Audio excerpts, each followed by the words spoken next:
नमस्कार दोस्तों, स्वागत है आप सभी लोगों का एक बार फिर से सागर सिविल सर्विसेज के यूट्यूब प्लेटफॉर्म पर। दोस्तों, आपकी जो दिल्ली पुलिस की परीक्षा है इसमें लगभग 3 से 4 दिन बचे हुए हैं एग्जाम्स को स्टार्ट होने में, और आपको अभी चीज़ें बहुत सारी रिवाइज़ करनी है। तो आपको इसमें कोशिश करनी चाहिए कि कम से कम समय में जितना ज़्यादा से ज़्यादा हो सके उतना चीज़ों को रिवाइज़ करें। कुछ भी नया पढ़ने का प्रयास नहीं करना चाहिए, क्योंकि इस समय आपको मैक्सिमम चीज़ें रिवीजन पर ही फोकस करना चाहिए। तो इसी रिवीजन की श्रृंखला में एक बार फिर से आज मैं आपके समक्ष उपस्थित हूँ। आज हम लोग जो है प्राचीन भारत के इतिहास को वन लाइनर फॉर्म में कवर करने का प्रयास करेंगे, और हमारी कोशिश ये रहेगी कि एक सब्जेक्ट की एक क्लास लिया जाए और उसमें सारी चीज़ें लगभग ख़त्म हो जाएं, जिससे कि आप स्पीड में करके भी सारी चीज़ों को एक बार में देख पाएँ और कम समय में सारी चीज़ें जो है रिवाइज़ कर पाएँ। दोस्तों, आज हम ये जो पढ़ने वाले हैं ये युक्ति पब्लिकेशन की हिस्ट्री की जो है बुक है, इसका वन लाइनर हम लोग जो है कवर करेंगे, और यहाँ से लगभग 1 से 1.5 घंटे में सारी चीज़ें जो है हम कवर कर लेंगे। प्राचीन भारत से क्लास स्टार्ट होगी और टॉपिक वाइज सारी चीज़ों को हम अच्छे से रिवाइज करेंगे। तो एक बार कंफर्म कर लीजिए कि आप सभी लोगों को अच्छे से आवाज़ आ रही है, विजुअलाइज हो रही हैं सारी चीज़ें, फिर हम जो है आगे बढ़ते हैं। चलिए क्लास की शुरुआत करते हैं बिना किसी देरी के। आज का हमारा जो पहला टॉपिक है, सिंधु घाटी जो सभ्यता है या हड़प्पा सभ्यता है, उससे संबंधित जो महत्वपूर्ण फैक्ट हैं उनको हम लोग देख लेते हैं। हड़प्पा सभ्यता का सर्वाधिक मान्यता प्राप्त काल कौन सा है, यानी कि हड़प्पा सभ्यता का जो समय क्या है वो कौन सा है, तो ये 2500 ईसा पूर्व से लेकर के 1750 ईसा पूर्व के मध्य। सिंधु घाटी सभ्यता में घोड़े के अवशेष कहाँ से मिले हैं? घोड़े के अवशेष दोस्तों कहाँ से मिले हैं, तो सुरकोटदा से मिले हैं। सिंधु घाटी स्थल कालीबंगन किस प्रदेश में है? कालीबंगन कहाँ पर है, तो ये राजस्थान में है। यहाँ से जो है चूड़ियों के प्रमाण भी मिले हैं, ये भी बात आपको ध्यान रखना है। किस पदार्थ का उपयोग हड़प्पा काल की मुद्राओं के निर्माण में मुख्य रूप से किया गया था? तो यानी कि हड़प्पा काल की जो मुद्राएं थी उनमें किस का जो है उपयोग किया गया था, किस पदार्थ का उपयोग किया गया था, तो वो कौन था? सेल खड़ी जो पदार्थ था इसका सर्वाधिक उपयोग किया गया था। हड़प्पा सभ्यता किस युग की सभ्यता थी? तो ये कांस्य युगीन सभ्यता थी, क्योंकि इस समय जो है कांसे की धातु से लोग प्रचलित थे, मतलब जानकारी थी उनको, और यहाँ से कई सारे औजार भी जो है मिले हैं। और अगर एक बात करें तो मोहनजोदड़ो से जो नर्तकी की मूर्ति मिली है वो भी कांसे की ही है, तो ये भी बात आपको ध्यान रखना है, ठीक है। सिंधु घाटी सभ्यता के लोगों का जो मुख्य व्यवसाय था वो क्या था, तो वो व्यापार था। मोस्ट इंपॉर्टेंट फैक्ट था, सिंधु घाटी सभ्यता के लोगों का मुख्य व्यवसाय क्या था, तो वो व्यापार था। हड़प्पा सभ्यता के निवासी कौन से थे, तो ये शहरी निवासों के लिए जाने जाते थे। नगरीय सभ्यता कहा जाता था हड़प्पा सभ्यता को। सिंधु घाटी सभ्यता के जो घर थे किससे बनाए जाते थे, तो ये ईंटों से बनाए जाते थे, ठीक है। ये चीज़ आपको ध्यान रखना है। हड़प्पावासी किस धातु के उत्पादन में सर्वप्रथम थे, यानी किस वस्तु के, माफ़ कीजिएगा, हड़प्पावासी जो लोग थे किस वस्तु के उत्पादन में सर्वप्रमुख थे, तो ये कपास का उत्पादन बहुत ज़्यादा करते थे। हड़प्पा सभ्यता का सर्वप्रथम खोजकर्ता कौन है, तो ये दयाराम साहनी हैं। इन्होंने जो है हड़प्पा सभ्यता की जो है खोज किया था, ठीक है। ये लगभग कब किया था, तो 1921 के आसपास किया था, ठीक है। सिंधु सभ्यता का पत्तन नगर यानी कि बंदरगाही नगर कौन था, तो लोथल था। लोथल कहाँ पर है, तो ये गुजरात में अवस्थित है, ये भी बात आपको ध्यान रखना है। कहाँ पर, तो गुजरात में अवस्थित है, क्योंकि आपके एग्जाम्स में हड़प्पा सभ्यता के जो मुख्य स्थल हैं वो किस राज्य में अवस्थित हैं, इनसे बहुत सारे सवाल पूछे जाते हैं, ठीक है। चलिए, पैमानों की खोज ने यह सिद्ध कर दिया कि सिंधु घाटी सभ्यता के लोग माप और तौल से परिचित थे। यह खोज कहाँ पर की गई थी, यह खोज जो है कहाँ पर की गई थी, तो यह लोथल में की गई थी, ठीक है। मोहनजोदड़ो को किस एक अन्य नाम से भी जाना जाता है, तो ये मोहनजोदड़ो को किस अन्य नाम से जाना जाता है, मृतकों का टीला। क्योंकि अगर मोहनजोदड़ो जो है इसका अर्थ निकालेंगे तो ये क्या है, मृतकों का टीला इसका अर्थ होता है। हड़प्पा सभ्यता का प्रचलित नाम क्या है, तो हड़प्पा सभ्यता को सिंधु घाटी की सभ्यता भी कहा जाता है। कपास का उत्पादन सर्वप्रथम सिंधु क्षेत्र में हुआ, जिसे ग्रीक या यूनान के लोगों ने किस नाम से पुकारा, तो इसे किस नाम से पुकारा, तो सिंडन नाम से पुकारा है। कपास का उत्पादन जो है, कपास का उत्पादन सर्वप्रथम किस क्षेत्र में हुआ है, सिंधु घाटी के क्षेत्र में हुआ है, जिसे ग्रीक या यूनानी जो लोग होते थे उन्होंने इसको किस नाम से जाना, तो वो सिंडन नाम से पुकारा था इसको। सिंधु घाटी सभ्यता किस नाम से जानी, सिंधु घाटी की जो सभ्यता थी किसके लिए जानी जाती थी, किसके लिए प्रसिद्ध थी, तो अपने नगरीय नियोजन के लिए जो है यह जानी जाती थी। भारत में खोजा गया सबसे पहला और पुराना शहर कौन था, तो ये हड़प्पा था, ठीक है। भारत में खोजा गया सबसे पहला और पुराना शहर कौन था, तो हड़प्पा था। वर्तमान में यह कहाँ पर है, तो वर्तमान में यह पाकिस्तान में है, सिंध प्रांत में, ठीक है। ये भी बात आपको ध्यान रखना है। और मोहनजोदड़ो भी जो है पाकिस्तान में है, लेकिन वह कहाँ पर है, तो वह पंजाब प्रांत में है। इन दोनों को आपको ध्यान रखना है। भारत में चांदी की उपलब्धता के प्राचीनतम साक्ष्य कहाँ से मिलते हैं? तो हड़प्पा की संस्कृति से। चांदी की जो उपलब्धता है इसके प्राचीनतम साक्ष्य कहाँ से मिलते हैं? तो हड़प्पा की संस्कृति से। हड़प्पा में एक उन्नत जल प्रबंधन प्रणाली का पता चलता है, कहाँ से? उन्नत जल प्रबंधन की जो प्रणाली है कहाँ से पता चलता है? हड़प्पाई सभ्यता स्थल के वो धौलावीरा से पता चलता है। ठीक है। हड़प्पा सभ्यता की खोज किस वर्ष हुई? तो 1921 में हुई। किसने किया था? दयाराम साहनी ने किया था। अभी आपने पीछे देखा है। हड़प्पा के मिट्टी के बर्तनों पर सामान्यतः किस रंग का उपयोग हुआ है? हड़प्पा के जो मिट्टी के बर्तन हैं उसमें किस रंग का सामान्यतः उपयोग हुआ है? तो वह लाल रंग का प्रयोग हुआ है बाहर की तरफ, और अंदर की तरफ जो है, अंदर की तरफ किसका प्रयोग हुआ है? तो अंदर की तरफ हुआ है काले रंग का। ठीक है, क्योंकि पकाने के समय बर्तन जो है वह काले रंग के हो जाते थे। सिंधु घाटी की इस विकसित अवस्था में किस स्थल से घरों में कुओं के अवशेष मिले हैं? यानी कि सिंधु घाटी की जो सभ्यता है विकसित अवस्था में कहाँ से जो है घरों से कुओं की प्राप्ति हुई है? तो वो मोहनजोदड़ो से प्राप्त हुई है। ये चीज़ आपको ध्यान रखना है। सिंधु घाटी सभ्यता की खोज निकालने में जिन दो भारतीयों का नाम जो है उससे जुड़ा है उनका नाम क्या है? एक दयाराम साहनी और एक क्या है? राखलदास बनर्जी। ठीक है, ये चीज़ आपको ध्यान रखना है। दोस्तों यहाँ से मोहनजोदड़ो से एक अन्य जो है चीज़ प्राप्त हुई है, एक वृहत स्नानागार या विशाल स्नानागार भी यहाँ से प्राप्त हुआ है। ये चीज़ भी आपको ध्यान रखना है, विशाल स्नानागार। ठीक है, विशाल स्नानागार भी प्राप्त हुआ है। चलिए, और यहीं से जो है कांसे की नर्तकी की मूर्ति भी प्राप्त हुई है। रंगपुर हड़प्पा सभ्यता की समकालीन सभ्यता थी, ये कहाँ पर है? तो ये सौराष्ट्र क्षेत्र में है। रंगपुर कहाँ पर है? तो ये सौराष्ट्र क्षेत्र में है। हड़प्पा एवं मोहनजोदड़ो की पुरातात्विक खुदाई के प्रभारी कौन थे? तो ये सर जॉन मार्शल थे। इन्हीं के समय में जो है हड़प्पा एवं मोहनजोदड़ो के जो पुरातात्विक स्थल हैं इनकी खुदाई की गई थी। किस पशु की आकृति जो मुहर पर मिली है जिससे ज्ञात होता है कि सिंधु घाटी में एवं मेसोपोटामिया की जो सभ्यता है इनके मध्य व्यापारिक संबंध थे? तो किस पशु की जो है वो आकृति मिली है? तो बैल की। ठीक है, ये बात आपको ध्यान रखना है। बैल की आकृति जो मुहर पर मिली है जिससे ज्ञात होता है कि सिंधु घाटी और मेसोपोटामिया की जो सभ्यताएं थी उनके मध्य व्यापारिक संबंध थे। हड़प्पा सभ्यता के जो लोग थे उनकी सामाजिक पद्धति कैसी थी? तो वो उचित समतावादी समाज में विश्वास करते थे। ठीक है, हड़प्पा सभ्यता के अंतर्गत हल से जोते गए खेत का साक्ष्य कहाँ से मिला है? तो ये कालीबंगा से मिला है। हल से जोते गए खेत के साक्ष्य कहाँ से मिले हैं? कालीबंगा से मिले हैं। ये कहाँ पर है? तो ये राजस्थान में है। सिंधु घाटी की जो सभ्यता है ईंटों का अलंकरण किस स्थान से मिला है? तो ये भी कालीबंगा से मिला है। ईंटों का अलंकरण कहाँ से मिला है? तो कालीबंगा से मिला है। मोहनजोदड़ो कहाँ पर है? तो ये कहाँ पर है? तो ध्यान रखिएगा, ये सिंध क्षेत्र में है, ये पाकिस्तान में अवस्थित है। दोस्तों हड़प्पा सभ्यता जो है वो सिंध क्षेत्र में है। मोहनजोदड़ो जो है शायद पंजाब प्रांत में है, पाकिस्तान के।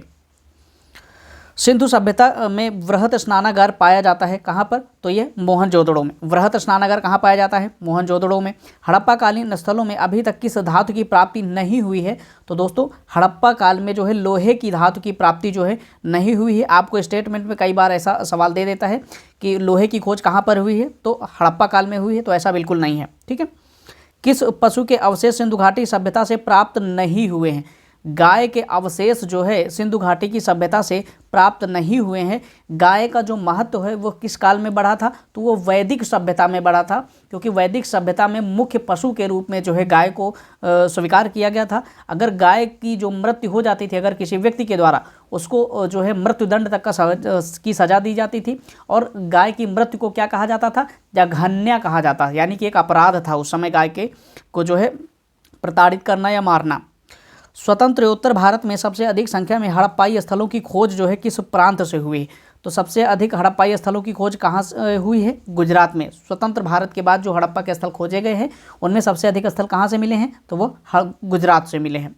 किस हड़प्पा कालीन स्थल से नृत्य मुद्रा वाली स्त्री की कान से मूर्ति प्राप्त हुई है? मोहनजोदड़ो से। अभी हमने आपको थोड़ी देर पहले चीज़ें बताया था।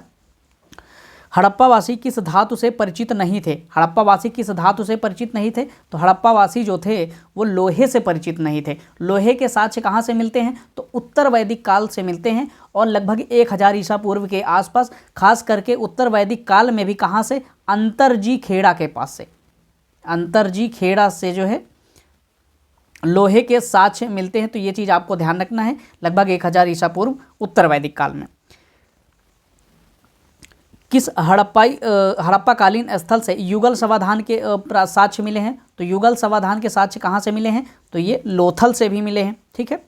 मानव समाज विलक्षण है क्योंकि वह मुख्यतः आश्रित होता है किस पर? संस्कृति पर। मानव समाज जो है अन्य जीव जंतुओं की अपेक्षा विलक्षण है क्योंकि यह मुख्यतः किस पर आश्रित होता है? तो यह संस्कृति पर आश्रित होता है।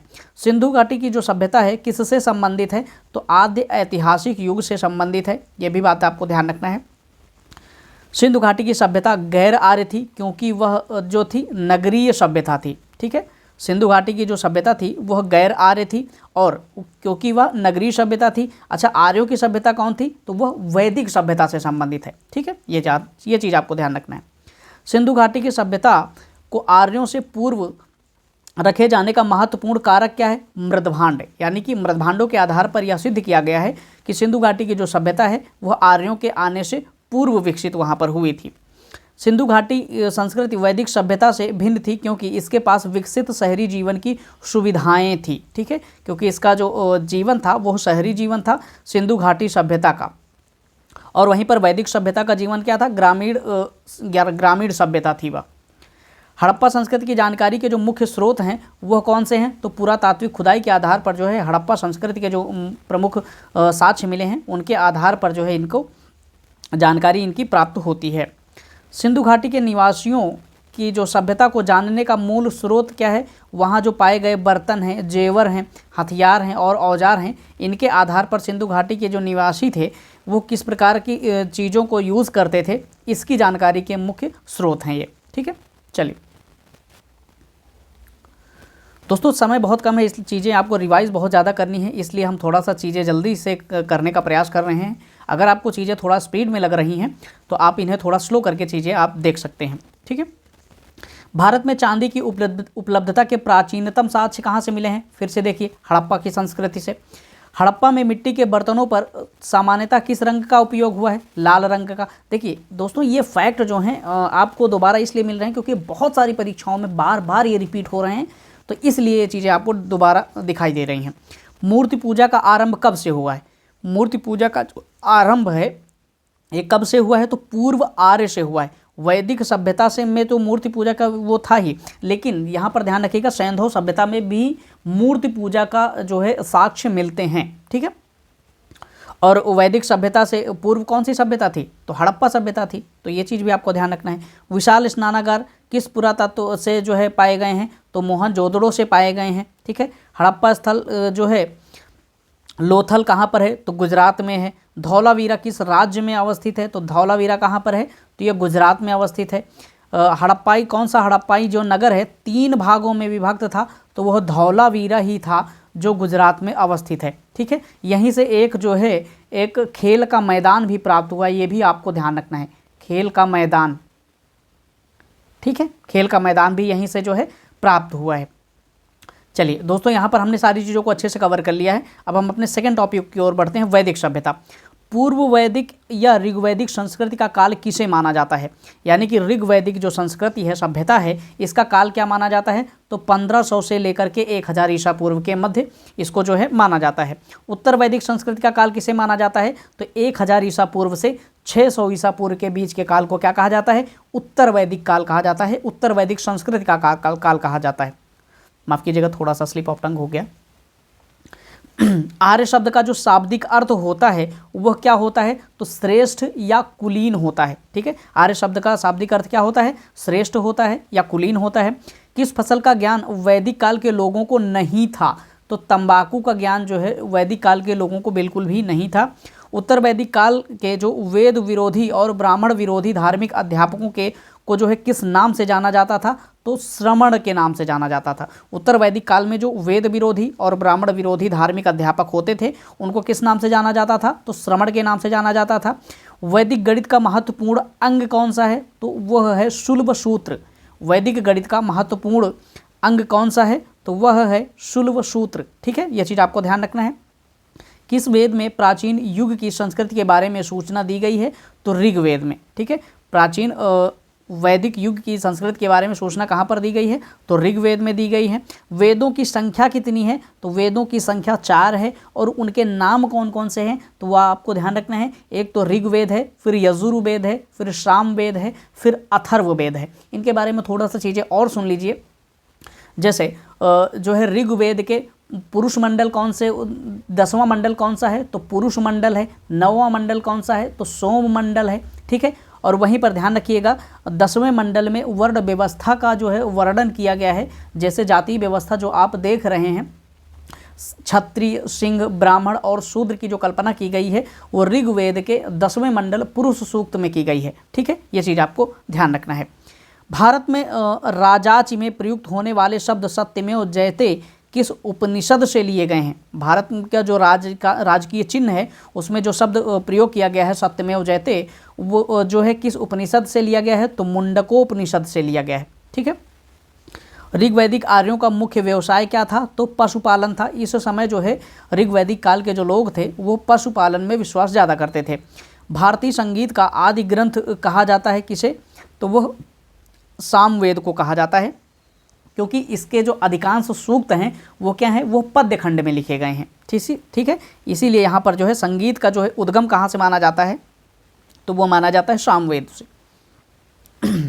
चलिए दोस्तों, कुछ प्रमुख दर्शन हैं और उनके जो प्रवर्तक हैं, इनसे बहुत सारे सवाल कई बार पूछे जाते हैं एग्जाम में, तो ये भी आपको ध्यान रखना है। सांख्य दर्शन के प्रवर्तक कौन है? तो वो है कपिल मुनि। ठीक है। सांख्य दर्शन के प्रवर्तक कौन है? तो कपिल मुनि हैं। न्याय दर्शन के तो गौतम हैं। चारवाक दर्शन के चारवाक हैं। योग दर्शन के पतंजलि हैं, बहुत बार पूछा गया है। पूर्व मीमांसा के कौन है? तो जैमिनी हैं।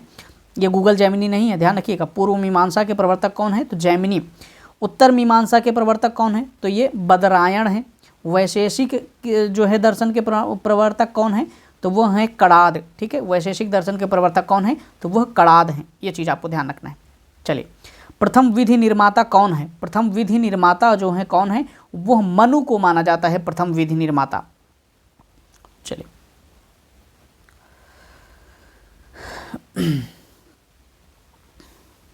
हमारा अगला सवाल, कृष्ण भक्ति के प्रथम और प्रधान ग्रंथ कौन है? तो वह है श्रीमद् भगवद गीता। कृष्ण भक्ति शाखा का जो प्रथम और प्रधान ग्रंथ है तो वह श्रीमद् भगवद गीता है।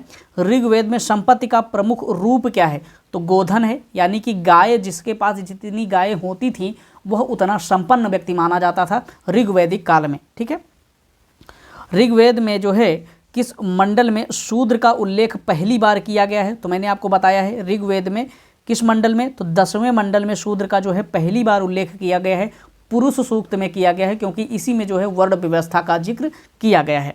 वेदों की ऋचाओं को पढ़ने वाले ऋषि को क्या कहा जाता था? तो होत कहा जाता था। ऋग्वेद जो होते थे, इसकी जो ऋचाएँ होती थी, उनको पढ़ने वाले व्यक्ति को क्या कहा जाता था? होत्र कहा जाता था। ऋग्वेद का संबंध किससे है? तो ईश्वर की महिमा से। ऋग्वेद का संबंध किससे है? तो ईश्वर की महिमा से। ऋग्वेद में कुल कितने मंडल हैं? तो 10 मंडल हैं। इसमें सूक्तों की संख्या कितनी है? 1028 सूक्त हैं ऋग्वेद में। ठीक है, ये चीज़ आपको ध्यान रखना है। और इसमें ऋचाओं की संख्या कितनी है? तो 10,580 ऋचाओं की संख्या कितनी है? 10,580।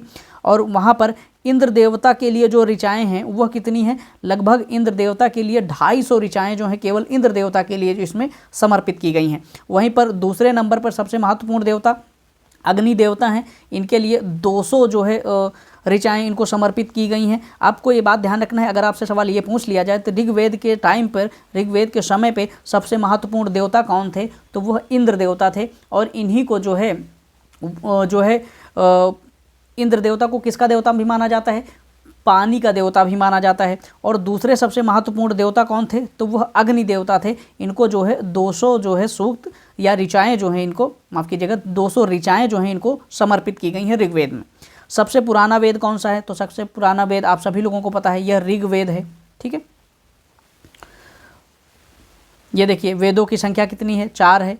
ऋग्वेद, सामवेद, यजुर्वेद और अथर्ववेद। सबसे प्राचीन वेद कौन सा है? तो ऋग्वेद है।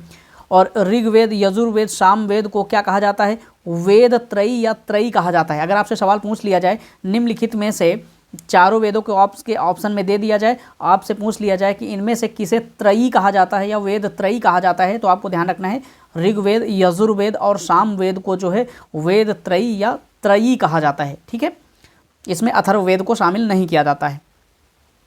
हमारा अगला सवाल, किस वैदिक ग्रंथ में वर्ण शब्द का सर्वप्रथम नामोल्लेख मिलता है? तो ऋग्वेद में मिलता है। ठीक है, पुरुष सूक्त 10वें मंडल में। भारत का सबसे प्राचीन धर्म ग्रंथ कौन सा है? तो वह कौन सा है? वेद ही है। अथर्व का अर्थ क्या होता है? तो वो है पवित्र जादू। बहुत बार एसएससी में ये सवाल जो है कई बार पूछा गया है। अथर्ववेद में जो अथर्व शब्द है इसका अर्थ क्या होता है? इसका अर्थ होता है पवित्र जादू। पूर्व मीमांसा दर्शन के प्रतिपादक जैमिनी है, आपने अभी देखा था।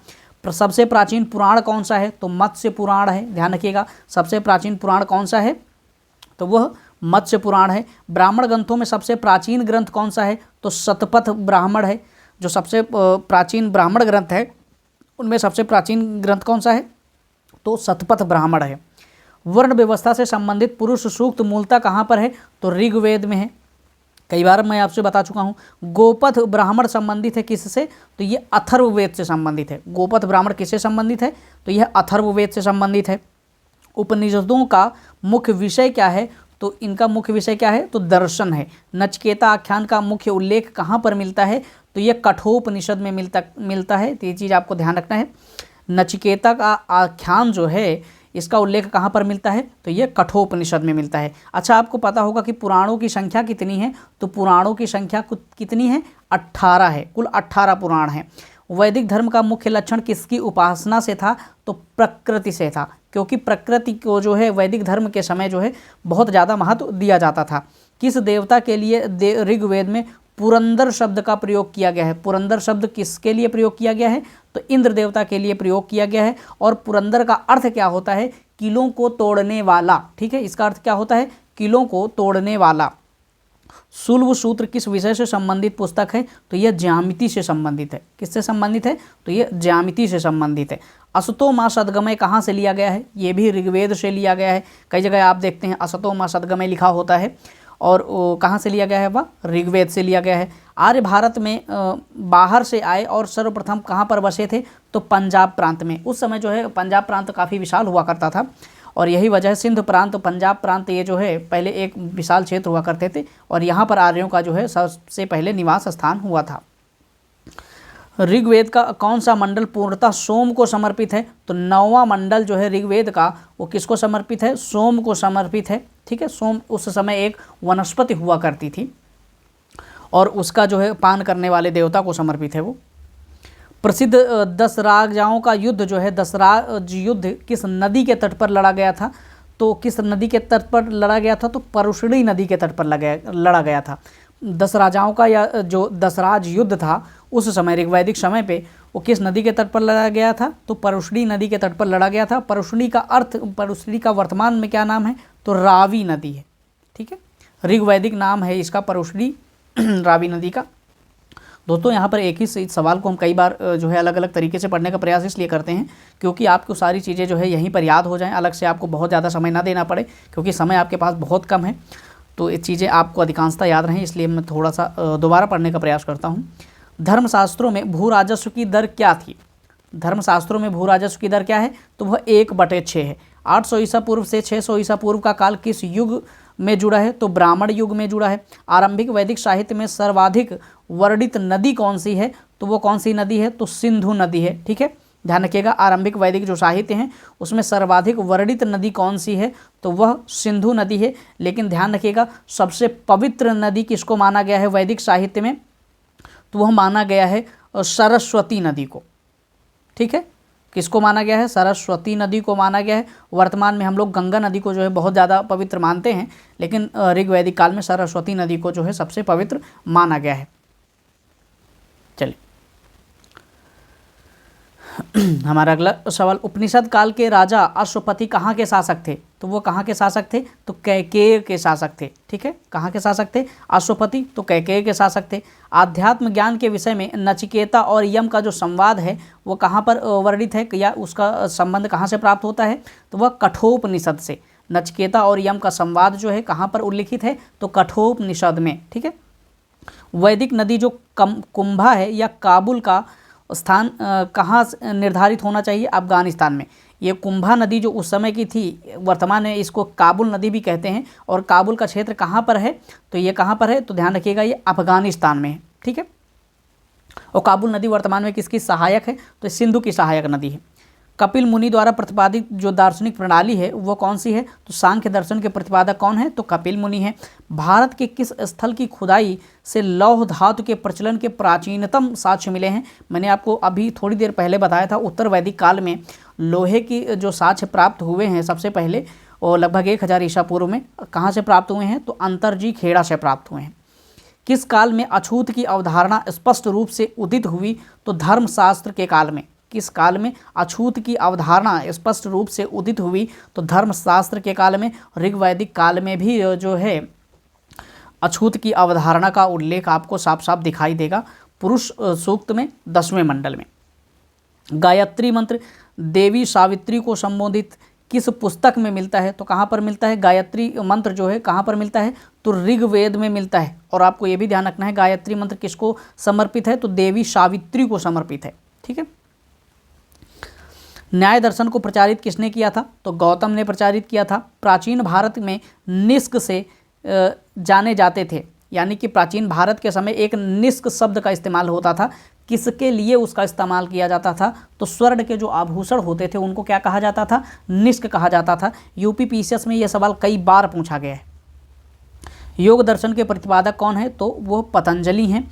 उपनिषद पुस्तकें क्या हैं, किस पर आधारित हैं? तो दर्शन पर आधारित हैं। पूर्व वैदिक आर्यों का धर्म प्रमुखता कौन था? प्रमुखता क्या था? तो प्रकृति पूजा और यज्ञ जो था, पूर्व वैदिक जो आर्य थे इनका प्रमुख धर्म माना जाता था, यानी कि वह प्रकृति पूजा को जो है बहुत मानते थे या महत्व देते थे। चरक संहिता नामक पुस्तक किस विषय से संबंधित है? तो किससे संबंधित है? तो चिकित्सा से संबंधित है। चरक संहिता का संबंध किससे है? चिकित्सा से संबंधित है। यज्ञ संबंधी विधि विधानों का पता कहाँ से चलता है? तो ये यजुर्वेद से मिलता है। यहाँ पर आपको अगर सवाल घुमा कर पूछा जाए तो ये भी ध्यान रखिएगा, यज्ञ संबंधी जो विधि विधान इनका संबंध यजुर्वेद से मिलता है। और ठीक है, और कर्मकांडीय प्रवृत्ति कहाँ से मिलती है?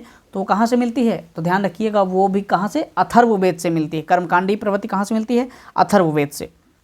वैदिक युगीन जो सभा थी वो क्या थी? एक प्रकार की मंत्री परिषद थी। वैदिक युग में प्रचलित लोकप्रिय दर्शन प्रणाली या लोकप्रिय शासन जो प्रणाली थी वो क्या थी? गणतांत्रिक थी। और यही वजह है कि भारत जो है गणतंत्र का जन्मदाता माना जाता है।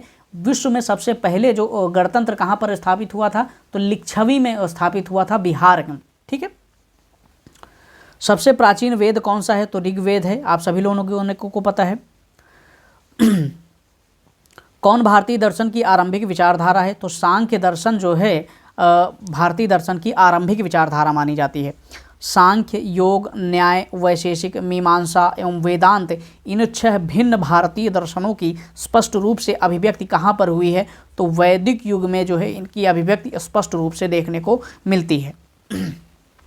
वह दस्तकारी कौन सी है जो आर्यों द्वारा व्यवहार में नहीं लाई गई? तो वह दस्तकारी कौन सी है जो आर्यों के द्वारा व्यवहार में नहीं लाई गई है? वो कौन से हैं? लुहार या लुहारगिरी। लुहार क्या होते हैं? जो लोहे से संबंधित वस्तुओं पर काम करते हैं उन्हें लुहार कहा जाता है। ठीक है। प्राचीनतम व्याकरण अष्टाध्यायी के रचनाकार कौन है? तो पाणिनि है। कौन सी स्मृति प्राचीनतम है? तो मनु स्मृति को सबसे प्राचीनतम जो है माना जाता है। विधि ग्रंथ भी माना जाता है। आदि काव्य की संज्ञा किसे दी जाती है? तो रामायण को आदि काव्य की संज्ञा दी जाती है। सबसे प्राचीन पुराण कौन सा है? तो मत्स्य पुराण सबसे प्राचीन माना जाता है। ऋग्वेद में सबसे पवित्र नदी किसको माना गया है? तो सरस्वती को माना गया है। देखिए अभी आपको थोड़ी देर पहले हमने चीज़ें बताया था, ऋग्वेद में सबसे पवित्र नदी किसको माना गया है? तो ये सरस्वती को माना गया है। वैदिक समाज की आधारभूत इकाई क्या है? तो वह काल या कुटुंब यानी कि परिवार को माना गया है।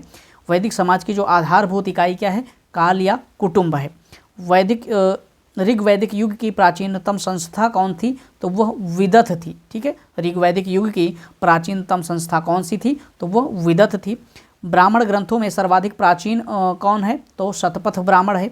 गोत्र व्यवस्था प्रचलन कब में आई? तो उत्तर वैदिक काल में आई है। ठीक है। मनु स्मृति मुख्यतः किससे संबंधित है? तो सामाजिक व्यवस्था से संबंधित है। किससे संबंधित है? तो सामाजिक व्यवस्था से संबंधित है। गायत्री मंत्र की रचना किसने की है? तो विश्वामित्र ने। गायत्री मंत्र की रचना किसने की थी? तो वह विश्वामित्र ने की थी। अवेस्ता और ऋग्वेद में समानता है। अवेस्ता किस क्षेत्र से संबंधित है? तो ये कहाँ से संबंधित है? ईरान से संबंधित है। ठीक है, जिंदा अवेस्ता जो है ये ग्रंथ हैं, पवित्र ग्रंथ माने जाते हैं ईरान के, जिस प्रकार से भारत में ऋग्वेद को पवित्र ग्रंथ माना जाता है। किसका संकलन ऋग्वेद पर आधारित है? तो सामवेद का संकलन जो है ऋग्वेद पर आधारित है। ठीक है, चल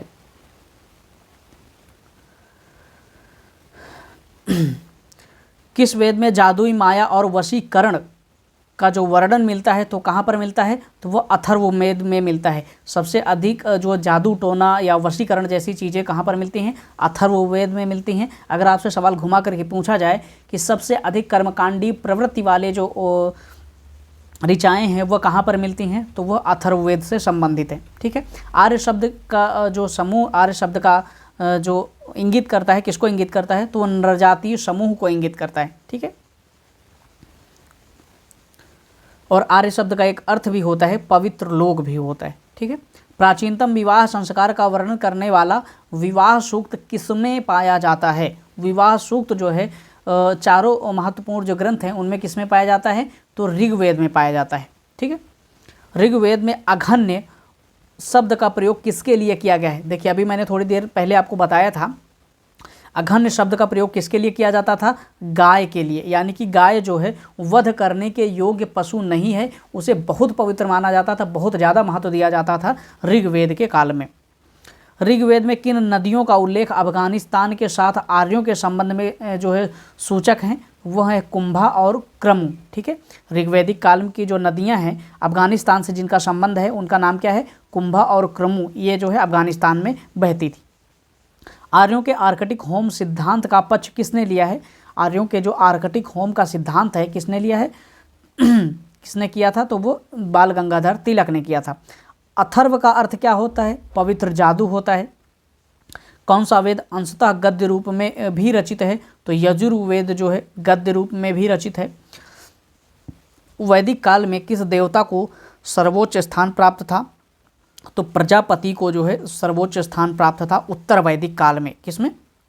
उत्तर वैदिक काल में सर्वोच्च स्थान किसको प्राप्त था? तो प्रजापति को। संस्कारों की कुल संख्या कितनी है?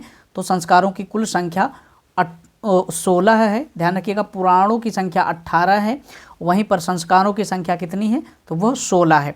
कर्म का सिद्धांत किससे संबंधित है? वह मीमांसा से संबंधित है। मीमांसा एक दर्शन है। ठीक है, चलिए अब यहाँ पर और महत्वपूर्ण टॉपिकों को हम लोग देखने वाले हैं। बौद्ध धर्म और जैन धर्म से हमेशा सवाल पूछे जाते हैं इनसे, तो चलिए इनके बारे में देख लेते हैं।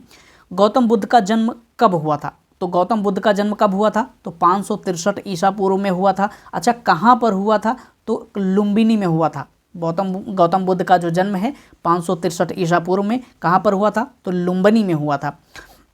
वह आद्यतम बौद्ध साहित्य जो बुद्ध के विभिन्न जन्मों की कथाओं के विषय में है वह क्या है? तो जातक कथाएं। जातक कथाओं में किसका उल्लेख किया गया है? बुद्ध के जो जन्म की कथाएं हैं उनका उसमें उल्लेख किया गया है। त्रिपिटक धर्म ग्रंथ है, इसका संबंध किससे है? तो ये बौद्धों से संबंधित है। त्रिपिटक धर्म ग्रंथ किससे संबंधित है? बौद्धों से संबंधित है। बुद्ध ने किस स्थान पर महापरिनिर्वाण को प्राप्त किया है? तो कहाँ पर? कुशीनगर में। ठीक है, कुशीनगर में जो है बुद्ध को महापरिनिर्वाण की प्राप्ति हुई। अच्छा, आपसे ये सवाल पूछ लिया जाए, बुद्ध के संबंध में महापरिनिर्वाण शब्द का अर्थ क्या है, इसका संबंध किससे है? तो ये बुद्ध की जो है मृत्यु से संबंधित है। ठीक है, भारत में सबसे प्राचीन विहार कौन सा है? तो नालंदा विहार है। यह कहाँ पर है? तो ये बिहार में अवस्थित है, पटना में। ठीक है, बुद्ध की मृत्यु के बाद प्रथम बौद्ध संगीत की अध्यक्षता किसने की? तो किसने की थी? बुद्ध की मृत्यु के बाद प्रथम बौद्ध संगीत की अध्यक्षता तो महाकश्यप ने की थी। ठीक है, किसने किया था? महाकश्यप ने किया था। नागार्जुन कौन थे? तो ये एक बौद्ध दार्शनिक थे। किस नगर में बौद्ध संगीत सभा आयोजित की गई थी? तो कहाँ पर? तो ये राजगृह में। प्रथम बौद्ध संगीत कहाँ पर आयोजित की गई थी? तो ये राजगृह में आयोजित की गई थी। राजगृह वर्तमान में कहाँ पर है? तो वर्तमान में ये है बिहार में। ठीक है, राजगीर या राजगृह, उस समय राजगृह था, वर्तमान राजगीर में जो है यह बिहार में अवस्थित है, जहाँ पर प्रथम बौद्ध संगीत की सभा की जो है आयोजन किया गया था। अष्टांगिक मार्ग की संकल्पना का जो संबंध किससे है? तो धर्मचक्र प्रवर्तन सूत्र की विषय वस्तु का। ठीक है, अष्टांगिक मार्ग की संकल्पना जो है किसका अंग है? तो धर्मचक्र प्रवर्तन सूत्र के विषय सूक्त का। विषय वस्तु का। मिलिंद पान्हो राजा मिलिंद और किस बौद्ध भिक्षु के मध्य संवाद के रूप में है। तो मिलिंद पान्हो जो ग्रंथ लिखा गया है उसमें राजा मिलिंद और जो एक बौद्ध भिक्षु थे नागसेन, इनके मध्य के संवाद जो है इसमें वर्णित किया गया है। ठीक है। महायान बौद्ध धर्म में बोधिसत्व अवलोकितेश्वर को किस अन्य नाम से जानते हैं। तो किस नाम से जानते हैं? पद्यपाणी। ठीक है। महायान बौद्ध धर्म में बोधिसत्व अवलोकितेश्वर को किस अन्य नाम से जाना जाता है? तो पद्यपाणी के नाम से जाना जाता है। बौद्ध धर्म तथा जैन धर्म दोनों ही विश्वास करते हैं कि कर्म तथा पुनर्जन्म का सिद्धांत सही है। बौद्ध धर्म और जैन धर्म जो है ये दोनों जो प्रमुख धर्म हैं इस बात में विश्वास करते हैं कि कर्म तथा पुनर्जन्म का जो सिद्धांत है वह सही है। यानी कि अगर आपसे सिंपल सा कहा जाए तो जैन और बौद्ध धर्म दोनों ही कर्म और पुनर्जन्म के सिद्धांत में विश्वास करते हैं। ठीक है। कनिष्क के शासनकाल में चतुर्थ बौद्ध संगीत सभा का आयोजन जो है किस नगर में किया गया था? तो चतुर्थ बौद्ध संगीत का आयोजन कहाँ पर किया गया था? कुंडल वन में किया गया था और यह कहाँ पर है? कश्मीर में। ठीक है। तृतीय बौद्ध संगीत का आयोजन कहाँ पर किया गया था? तो ये पाटलिपुत्र में किया गया था। ठीक है। ये कहाँ पर है? बिहार में, पटना में। चलिए अब यहाँ पर जो है बुद्ध के जीवन से जुड़े कुछ महत्वपूर्ण प्रतीक हैं उनको भी आपको ध्यान रखना है क्योंकि कई बार सवाल इनसे भी बने हैं। तो बुद्ध के जीवन से जुड़े जो महत्वपूर्ण प्रतीक हैं उनमें एक हाथी है। उसका संबंध किससे है? बुद्ध के जो है गर्भ में आने का प्रतीक माना जाता है हाथी को। ठीक है। कमल का प्रतीक किस में माना जाता है? तो ये कमल जो है बुद्ध के जन्म का प्रतीक है। सांड जो है बुद्ध के यौवन का प्रतीक है। घोड़ा जो है गृह त्याग का प्रतीक माना जाता है। पीपल जो है यह ज्ञान का प्रतीक माना जाता है। शेर जो है समृद्धि का प्रतीक माना जाता है। पदचिन्ह जो है निर्वाण का प्रतीक माना जाता है। स्तूप जो है मृत्यु का प्रतीक माना जाता है। यानी कि जहाँ जहाँ पर बुद्ध के जो बौद्ध स्तूप आपको देखने को मिलते हैं उनमें बुद्ध के जो अवशेष हैं उनसे जुड़ी सामग्री जो है उसमें रखी होती है, ऐसा माना जाता है। ठीक है। चीज़ आपको ध्यान रखना है। चलिए गौतम बुद्ध का गुरु कौन था? यानी कि गौतम बुद्ध के जो गुरु कौन थे उनका नाम क्या था? अलार कलाम। गौतम बुद्ध के जो गुरु थे उनका नाम था अलार कलाम। बुद्ध में वैराग्य भावना किन 4 दृश्यों के कारण बलवती हुई थी? यानी कि जब बुद्ध जो है अपने जो है घर से बाहर निकले, अपने प्रजा के यहाँ विचरण कर रहे थे तो वहाँ पर उन्होंने देखा, एक बूढ़ा व्यक्ति देखा, फिर रोगी देखा, फिर लाश देखा, फिर सन्यासी देखा। इन 4 जो दृश्यों को देख करके जो बुद्ध में जो है वैराग्य की जो भावना है वह और अधिक बलवती हुई थी। ठीक है। बूढ़ा व्यक्ति, रोगी, लाश और सन्यासी। बुद्ध ने सर्वाधिक उपदेश कहाँ पर दिए हैं? तो श्रावस्ती में दिए हैं। सर्वाधिक उपदेश कहाँ पर दिए हैं? तो श्रावस्ती में दिए हैं। वहीं पर बुद्ध ने प्रथम उपदेश कहाँ पर दिया था? तो वो दिया था सारनाथ में। कहाँ पर बुद्ध ने प्रथम उपदेश कहाँ पर दिया था? तो सारनाथ में दिया था। ये चीज़ भी आपको थोड़ा सा ध्यान रख रहे हैं। बौद्ध शिक्षा का केंद्र कौन सा जो है संस्थान था? तो विक्रमशिला विश्वविद्यालय जो था वह बौद्ध शिक्षा का प्रमुख केंद्र माना जाता है। भारत में सबसे बड़ा बौद्ध स्तूप कहाँ पर अवस्थित है? तो सांची में जो बौद्ध का स्तूप है वो भारत में सबसे बड़ा बौद्ध स्तूप माना जाता है। अच्छा, सांची कहाँ पर है? तो ये मध्य प्रदेश में है। सांची का स्तूप कहाँ पर है? तो मध्य प्रदेश में है। किस शासक ने बौद्धों के लिए विख्यात विक्रमशिला विश्वविद्यालय की स्थापना करी थी? तो धर्मपाल ने, जो कि एक बौद्ध शिक्षा का प्रमुख केंद्र माना जाता है विक्रमशिला विश्वविद्यालय, इसकी स्थापना किसने किया था? तो यह धर्मपाल के द्वारा की गई थी। किसके द्वारा तृतीय बौद्ध संगीत को संरक्षण प्रदान किया गया? तो अशोक के द्वारा जो है इसको संरक्षण प्रदान किया गया है। बौद्ध ग्रंथ पिटकों की रचना किस भाषा में की गई है? तो यह पाली भाषा में की गई है। बौद्ध ग्रंथ जो पिटक हैं, त्रिपिटक हैं, इसकी रचना किस में की गई है? तो पाली भाषा में की गई है।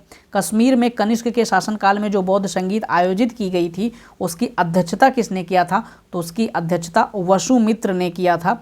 और यह जो है कश्मीर में कौन सी बौद्ध संगीत आयोजित की गई थी? तो चतुर्थ बौद्ध संगीत का आयोजन किया गया था। मठ, मंदिर और स्तूप किस धर्म से संबंधित हैं? तो बौद्ध धर्म से संबंधित हैं। बौद्ध धर्म और जैन धर्म दोनों के उपदेश किसके शासनकाल में दिए गए? तो बिंबिसार के शासनकाल में जो है दोनों ने उपदेश दिए थे। दोनों के उपदेश जो हैं दिए गए थे। गौतम बुद्ध ने अपना प्रथम उपदेश कहाँ पर दिया था? तो सारनाथ में दिया था। अभी मैंने आपको थोड़ी देर पहले बताया है। अच्छा, सारनाथ ये वर्तमान में कहाँ पर है? तो यह वर्तमान में वाराणसी में है। कहाँ पर है? तो वाराणसी में है, उत्तर प्रदेश के। ठीक है। बौद्ध धर्म ग्रहण करने वाली पहली महिला कौन थी? तो महाप्रजापति गौतमी जो थी वह बौद्ध धर्म ग्रहण करने वाली पहली महिला थी। बोध गया कहाँ पर स्थित है? तो बोध गया बिहार में अवस्थित है। जातक किसका ग्रंथ है? तो बौद्धों का ग्रंथ है। ठीक है। सिद्धार्थ बुद्ध का जो बचपन का नाम क्या था? तो सिद्धार्थ था। उनको ज्ञान कहाँ पर प्राप्त हुई? तो बोध गया में प्राप्त हुई है। ठीक है। सारनाथ में बुद्ध का प्रथम प्रवचन कहाँ क्या कहलाता है? यानी कि सारनाथ में जो गौतम बुद्ध ने प्रथम प्रवचन दिया था उसको क्या कहा जाता है? तो उसको धर्मचक्र प्रवर्तन कहा जाता है। धर्मचक्र प्रवर्तन और महापरिनिर्वाण में आपको कंफ्यूज नहीं होना है। महापरिनिर्वाण जो है बुद्ध की मृत्यु से संबंधित है, वहीं पर धर्मचक्र प्रवर्तन जो है बुद्ध के प्रथम उपदेश से संबंधित है। ठीक है। बौद्ध धर्म ने समाज के किन वर्गों पर महत्वपूर्ण प्रभाव डाला है? तो महिला और शूद्र पर। ठीक है। बुद्ध के गृह त्याग का प्रतीक किसे माना जाता है? घोड़ा को माना जाता है। गौतम बुद्ध द्वारा भिक्षुणी संघ की स्थापना कहाँ पर की गई थी? तो कपिलवस्तु में की गई थी। भिक्षुणी संघ की स्थापना कहाँ पर की गई थी गौतम बुद्ध के द्वारा? तो कपिलवस्तु में की गई थी। सर्वप्रथम शून्यवाद का प्रतिपादन किसके द्वारा किया गया था? तो नागार्जुन के द्वारा किया गया था। नागार्जुन जो थे एक बौद्ध दार्शनिक थे। ठीक है। इन्होंने सबसे पहले शून्यता का सिद्धांत दिया था। किस शासक के शासनकाल में नेपाल में बौद्ध धर्म का गमन हुआ है? तो अशोक के शासनकाल में बौद्ध धर्म का प्रचार प्रसार जो है कहाँ तक हुआ है? तो नेपाल तक हुआ है। सांची क्यों स्तूप है? सांची जो है बौद्ध का सबसे बड़ा स्तूप माना जाता है। ठीक है। सबसे बड़ा बौद्ध स्तूप माना जाता है। किस भाषा का ज़्यादा प्रयोग बौद्धवाद के प्रचार के लिए किया गया है? तो पाली भाषा का प्रचार जो है बौद्धवाद के लिए सबसे अधिक किया गया है। महावीर स्वामी का जन्म कहाँ पर हुआ था? तो कुंडल ग्राम में हुआ था। महावीर स्वामी का जन्म जो है कहाँ पर हुआ था? तो कुंडग्राम में हुआ था। ठीक है। किसे एशिया की रोशनी द लाइट ऑफ एशिया कहा जाता है? तो गौतम बुद्ध को कहा जाता है। ध्यान रखिएगा, light of Asia, the light of Asia किसे कहा जाता है? गौतम बुद्ध को कहा जाता है। एशिया की रोशनी इसका हिंदी वर्जन है। बुद्ध के जीवन की किस घटना को महाभिनिष्क्रमण के रूप में जाना जाता है? बुद्ध ने जो गृह त्याग किया था उसको किस नाम से जाना जाता है? महाभिनिष्क्रमण। महाभिनिष्क्रमण, ये चीज़ आपको ध्यान रखना है। गौतम बुद्ध की माँ किस वंश से संबंधित थी? तो कोली वंश से संबंधित थी। गौतम बुद्ध की जो माँ थी किस वंश से संबंधित थी? तो कोली वंश से संबंधित थी। किस राजा के एक अभिलेख से सूचना मिलती है कि शाक्य मुनि बुद्ध का जन्म लुम्बिनी में हुआ था? तो किससे जो है प्राप्त होती है? अशोक के अभिलेख से। अशोक के एक अभिलेख से सूचना मिलती है कि जो है शाक्य मुनि बुद्ध का जन्म कहाँ पर हुआ था? तो लुम्बिनी में हुआ था। देखिए एक ही सवाल कई बार जो है पीसीएस में भी ये जो है सवाल पूछे गए हैं। चलिए, मौर्य वंशीय शासक अशोक ने रुम्मिनदेई अभिलेख से सूचना, यहाँ पर रुम्मिनदेई अभिलेख से जो है सूचना मिलती है कि शाक्य मुनि बुद्ध का जन्म कहाँ पर हुआ है? तो लुम्बिनी में हुआ था। इस अभिलेख में लुम्बिनी को बुद्ध का जन्म स्थल होने के कारण इसे कर छूट प्रदान करने की भी घोषणा की गई थी। यानी कि उस समय जो कर लिया जाता था इस क्षेत्र से जो है अशोक के द्वारा कर नहीं लिया जाता था, उसे बंद कर दिया गया था। महात्मा बुद्ध ने अपना पहला धर्मचक्र प्रवर्तन किस स्थान पर दिया था? तो वह सारनाथ में दिया था। प्रथम उपदेश कहा जाए या प्रथम धर्मचक्र प्रवर्तन कहा जाए तो वह सारनाथ है। ठीक है। गौतम बुद्ध ने ज्ञान प्राप्ति के बाद सबसे पहले सारनाथ वाराणसी के निकट 5 ब्राह्मण सन्यासियों को जो है अपना पहला उपदेश दिया था और इसी उपदेश को धर्मचक्र प्रवर्तन के रूप में जाना जाता है। बुद्ध ने सर्वाधिक उपदेश कहाँ पर दिए हैं? श्रावस्ती में दिए हैं। महावीर का जन्म किस क्षत्रिय गोत्र में हुआ है? तो जांत्रिक क्षत्रिय गोत्र में हुआ है। महावीर की माता का नाम क्या है? तो इनकी माता का नाम त्रिशला देवी था। महावीर का मूल नाम क्या था? तो वर्धमान था। बुद्ध का वर्तमान क्या नाम, बुद्ध का जो है बचपन का नाम क्या था? सिद्धार्थ था। लेकिन महावीर का बचपन का नाम या मूल नाम क्या था? तो वर्धमान था। ठीक है। महावीर की मृत्यु कहाँ पर हुई? तो ये पावापुरी में हुई है। जैनियों के पहले तीर्थंकर कौन थे? तो वो ऋषभदेव थे। जैन धर्म में 24 तीर्थंकरों की बात की गई है, जिसमें से पहले तीर्थंकर कौन थे? तो वह ऋषभदेव थे। और वहीं पर जैन परंपरा के अनुसार जैन धर्म में 24 तीर्थंकरों की बात की गई है, आपको ध्यान रखना है। और महावीर जो थे इसके 24वें तीर्थंकर थे। जैन धर्म के 24वें तीर्थंकर कौन थे? तो वो महावीर थे। जैन धर्म के अनुसार सृष्टि की रचना एवं पालन पोषण सार्वभौमिक सत्य से घिरा हुआ है। जैन धर्म के अनुसार सृष्टि की जो रचना है एवं पालन पोषण है किससे घिरा हुआ है? सार्वभौमिक सत्य से घिरा हुआ है। जैन समुदाय में प्रथम विभाजन श्वेतांबर संप्रदाय के संस्थापक किसके द्वारा हुआ है? तो ये स्थूलभद्र। जैन धर्म में प्रथम विभाजन के श्वेतांबर संप्रदाय के संस्थापक जो थे वो स्थूलभद्र थे। यानी कि आपको यहाँ पर कंफ्यूज नहीं होना है, स्टेटमेंट थोड़ा सा अधूरा सा लिखा है। जैन धर्म का जो प्रथम विभाजन हुआ था वो 2 वर्गों में विभाजित हुआ था, एक दिगंबर और एक श्वेतांबर। उनमें से श्वेतांबर संप्रदाय के जो संस्थापक थे वह स्थूलभद्र थे। ये स्टेटमेंट का मतलब है। जैन तीर्थंकर पार्श्वनाथ द्वारा प्रतिपादित 4 महाव्रतों में महावीर स्वामी ने 5वें महाव्रत में जो है क्या जोड़ा है? तो ब्रह्मचर्य। जैन धर्म के जो तीर्थंकर पार्श्वनाथ हैं इन्होंने 4 महाव्रत की जो है रचना पहले करी थी, 4 महाव्रत बताए थे, लेकिन महावीर स्वामी ने 5वां महाव्रत उसमें जोड़ दिया है। कौन सा है? वह ब्रह्मचर्य है। भगवान महावीर का प्रथम शिष्य कौन था? तो भगवान महावीर का जो है प्रथम शिष्य जमाली था। ठीक है। त्रिरत्न जो है सिद्धांत कौन से हैं? सम्यक धारणा, सम्यक चरित्र और सम्यक ज्ञान। जिस धर्म की महिमा है वह कौन सा धर्म है? तो जैन धर्म। यानी कि अगर आपसे पूछ लिया जाए कि जैन धर्म के त्रिरत्न कौन से हैं तो वह कौन से हैं? तो वह हैं सम्यक धारणा, सम्यक चरित्र और सम्यक ज्ञान। अगर आपसे पूछ लिया जाए जो पिटकों की त्रिपिटक किससे संबंधित हैं तो वो बौद्ध धर्म से संबंधित हैं। विनय पिटक, सूक्त पिटक और अभिधम्म पिटक, ये 3 पिटक हैं। और 3 जो त्रिरत्न सिद्धांत हैं, सम्यक धारणा, सम्यक चरित्र और सम्यक ज्ञान, इनका संबंध किससे है? ये जैन धर्म से संबंधित है। दिलवाड़ा के जैन मंदिरों का निर्माण किसने करवाया था? तो चालुक्यों एवं सोलंकियों ने करवाया था। चालुक्यों एवं सोलंकियों ने करवाया था। अच्छा, दिलवाड़ा का जो जैन मंदिर है वह कहाँ पर है? तो वह है राजस्थान में। कहाँ पर? राजस्थान में है, ध्यान रखिएगा। माउंट आबू की जो पहाड़ी है ना वहीं पर अवस्थित है ये। स्यादवाद का सिद्धांत किसने दिया था? तो स्यादवाद का सिद्धांत जैन धर्म का है। चलिए हमारा अगला सवाल, कौन सबसे पूर्वकालिक जैन ग्रंथ कहलाता है? कौन सबसे पूर्वकालिक जैन ग्रंथ कहलाता है? तो 14 पूर्व।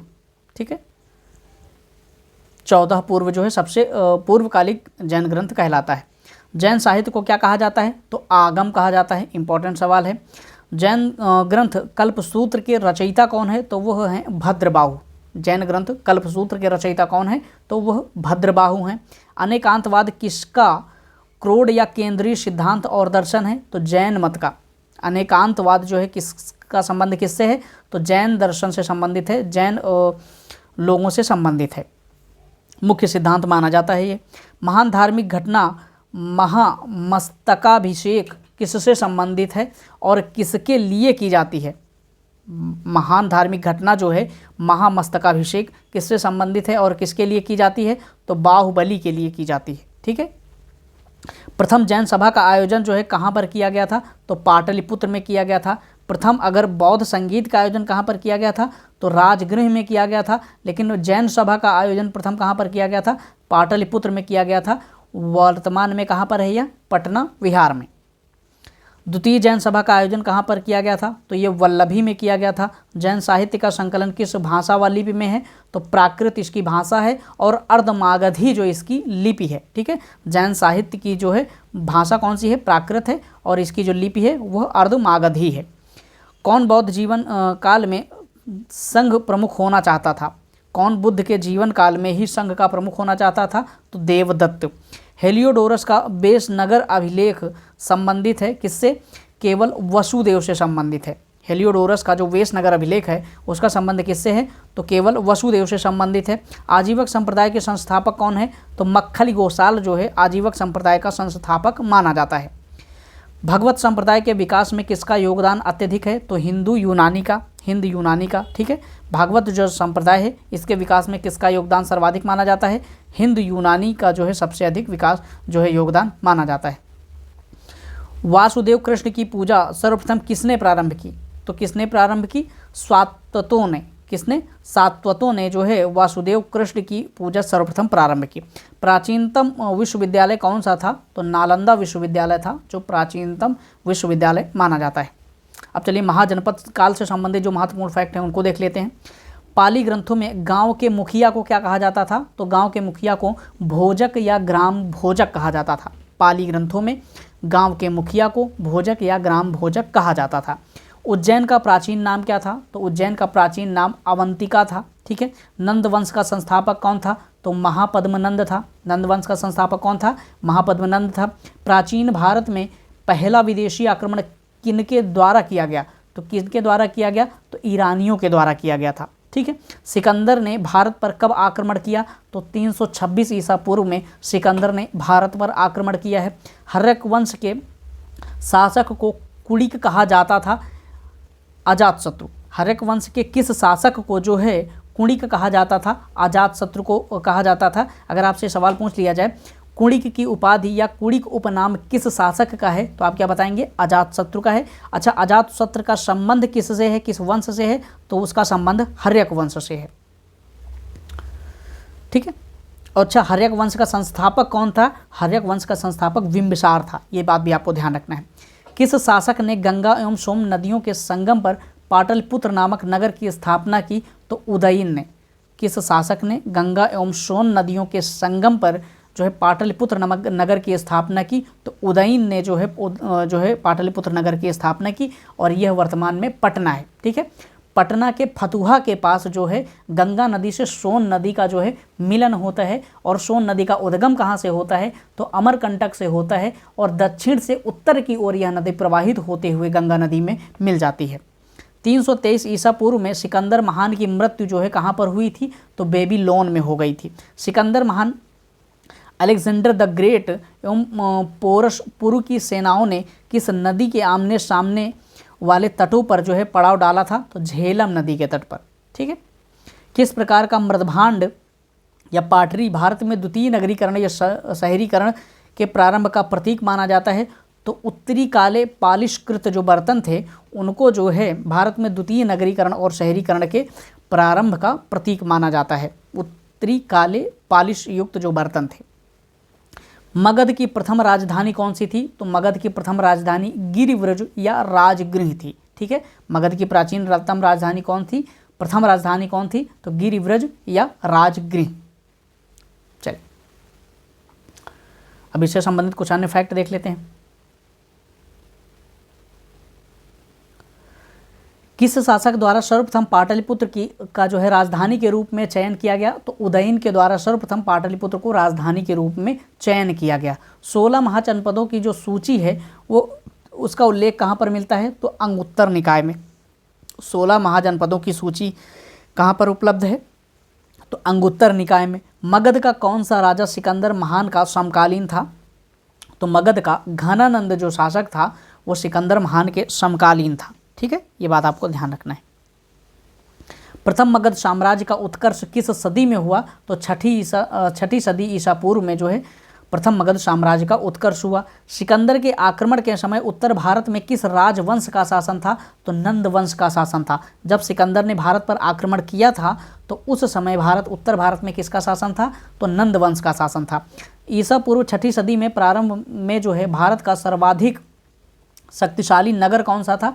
तो वो मगध जो था सबसे शक्तिशाली नगर उस समय का था। नंद वंश का अंतिम सम्राट कौन था? तो नंद वंश का अंतिम सम्राट जो था वह घनानंद था, ठीक है। भारत में सिक्कों या मुद्रा का प्रचलन कब से हुआ? तो 600 ईसा पूर्व से जो है भारत में सिक्कों और मुद्रा का जो है प्रचलन हुआ है। अभिलेखीय साक्ष्य से प्रकट होता है कि नंद राजा के आदेश से एक शहर खोदी गई थी, तो वो कौन थी? तो कलिंग, ठीक है। अभिलेखीय साक्ष्यों से प्रकट होता है कि नंद राजा के आदेश पर एक जो है मैंने नगर बोल दिया था, शायद नहर खोदा गया था। कहाँ पर खोदा गया था? ये कलिंग में। और कलिंग कहाँ पर है? ये उड़ीसा में है, ठीक है।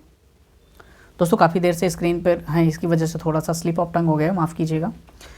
पहला ईरानी शासक जिसने भारत के कुछ भाग को अपने अधीन किया था तो उसका नाम क्या है? डेरियस। पहला ईरानी शासक जिसने भारत के कुछ भाग को अपने अधीन किया था तो उसका नाम क्या है? डेरियस। मगध के किस प्रारंभिक शासक ने राज्यारोहण के लिए अपने पिता की हत्या की एवं इसी कारणवश अपने पुत्र द्वारा मारा गया? तो अजातशत्रु, ठीक है। मगध के किस शासक ने राज्यारोहण के लिए अपने पिता की हत्या की और इसी कारणवश वह अपने पुत्र के द्वारा भी मारा गया? किसके द्वारा? वह कौन है? तो वह अजातशत्रु, ठीक है।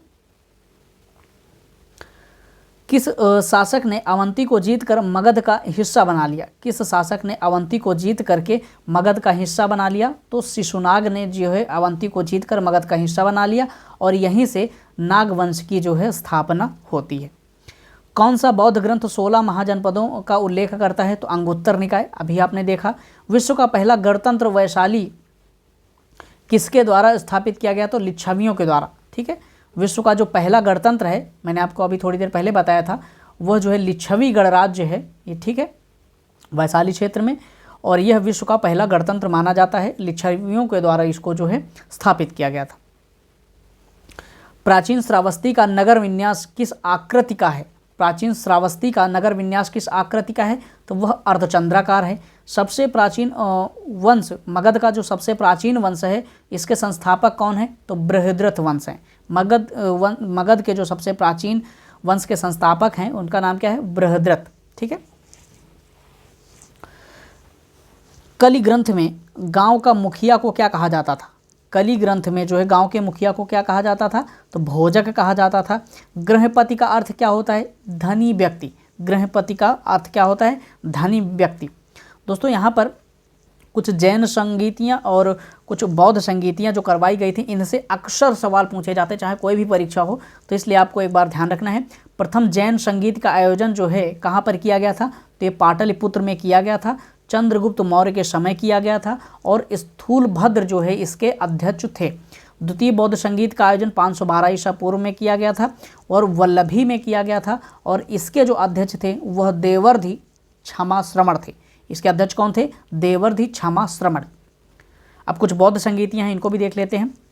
प्रथम बौद्ध संगीत का आयोजन जो है 483 ईसा पूर्व में अजातशत्रु के शासनकाल में कहाँ पर? राजगृह में हुआ था, और इसके अध्यक्ष कौन थे? तो महाकश्यप इसके जो है अध्यक्ष थे। और उसके लगभग 100 साल बाद द्वितीय बौद्ध संगीत का आयोजन किया गया था 383 ईसा पूर्व में कालाशोक के शासनकाल में, और ये कहाँ पर किया गया था? तो वैशाली में किया गया था। सर्वकामिनी जो हैं इसके अध्यक्ष थे। तृतीय बौद्ध संगीत का आयोजन 251 ईसा पूर्व में अशोक के शासनकाल में वहीं पर पाटलिपुत्र में किया गया था, और मोगलीपुत्र तिस जो है इसके अध्यक्ष थे तीसरे के। मोगलीपुत्र तिस, अगर आपको ध्यान रखना है, तिस से आपको तीसरा ध्यान रखना है, तीसरी बौद्ध संगीत के अध्यक्ष थे। चतुर्थ बौद्ध संगीत का आयोजन जो है प्रथम सदी में हुआ था कनिष्क के समय में, और ये कुंडलवन कश्मीर में हुआ था। ये भी बात आपको ध्यान रखना है, कहाँ पर? कश्मीर में। और इसके अध्यक्ष जो थे वो वसुमित्र थे। ठीक है, ये चीज़ आपको ध्यान रखना है। चलिए, यहाँ पर कुछ चीज़ें आपको मैं बता दूं, जैसे 16 जो महाजनपद आप देखते हैं, इनसे संबंधित कई बार महाजनपद और उसकी राजधानी से संबंधित सवाल पूछे जाते हैं, तो ये चीज़ भी आपको थोड़ा सा ध्यान रखना है। मगध महाजनपद की जो राजधानी थी वो कौन थी? राजगीर या राजगृह। मगध महाजनपद की राजधानी क्या थी? राजगीर या राजगृह थी। अंग महाजनपद की राजधानी चंपा थी। आधुनिक कहाँ पर है? यह भागलपुर बिहार में। ठीक है, अंग महाजनपद की राजधानी चंपा थी, आधुनिक भागलपुर में है। काशी की राजधानी क्या थी? वाराणसी या बनारस।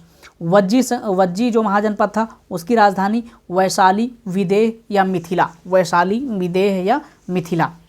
कौशल जो महाजनपद था इसकी राजधानी श्रावस्ती थी। कुरु महाजनपद की राजधानी इंद्रप्रस्थ थी। चेदी महाजनपद की राजधानी शक्तिमती थी। मल्ल महाजनपद की राजधानी कुशीनगर एवं पावा थी। अशमक महाजनपद की राजधानी पौदन या पोतन थी। ठीक है, वत्स महाजनपद की राजधानी क्या थी? तो कौशाम्बी या कोसम थी। पांचाल महाजनपद की राजधानी अहिक्षत्र एवं काम्पिल्य थी। पांचाल महाजनपद की राजधानी क्या थी? अहिक्षत्र एवं काम्पिल्य। मत्स्य महाजनपद की राजधानी क्या थी? तो विराटनगर। यह कहाँ पर है? जयपुर में है, राजस्थान के। अवंती महाजनपद की राजधानी उज्जैनी एवं महिष्मती है। ठीक है, ये चीज़ आपको ध्यान रखना है। अवंती महाजनपद की राजधानी क्या थी? तो वह उज्जैनी और महिष्मती थी। गांधार महाजनपद की राजधानी तक्षशिला एवं पुष्कलावती थी। ठीक है, तक्षशिला एवं पुष्कलावती जो है कहाँ की राजधानी थी? किस महाजनपद की? तो गांधार महाजनपद की राजधानी थी। सूरसेन महाजनपद की राजधानी क्या थी? तो वह मथुरा थी। कंबोज महाजनपद की राजधानी क्या थी? तो राजपुर थी। ठीक है, ये चीज़ आपको ध्यान रखना है। और यहाँ पर ये सारी चीज़ें जो दी गई थी इसको हमने अच्छे से देख लिया, और ये आपके लिए बहुत ज़्यादा जो डिटेल है उतना ज़्यादा ज़रूरत नहीं है। आपके लिए जो एग्ज़ाम के लिए ज़रूरी है आपको सिर्फ उतना ही ध्यान रखना है, क्योंकि समय आपके पास बहुत कम है। मौर्य काल आप देख लेते हैं। मौर्य काल के बारे में जो महत्वपूर्ण फैक्ट हैं मौर्य काल का सबसे पहले टाइम पीरियड देख लेते हैं। 322 ईसा पूर्व से 185 ईसा पूर्व का जो समय है मौर्य काल का माना जाता है प्राचीन भारत में। मौर्य साम्राज्य की स्थापना किसने किया था? तो चंद्रगुप्त मौर्य ने किया था। चंद्रगुप्त मौर्य ने मौर्य साम्राज्य की स्थापना किया था। मौर्य साम्राज्य में जो प्रचलित मुद्रा थी उसका नाम क्या था? उसको पण कहा जाता था। अशोक का जो उत्तराधिकारी था उसका नाम क्या था? तो उसको कुणाल कहा जाता था, कुणाल नाम था। मुद्रा राक्षस के लेखक कौन है? तो विशाख दत्त हैं, बहुत बार परीक्षा में पूछा गया है।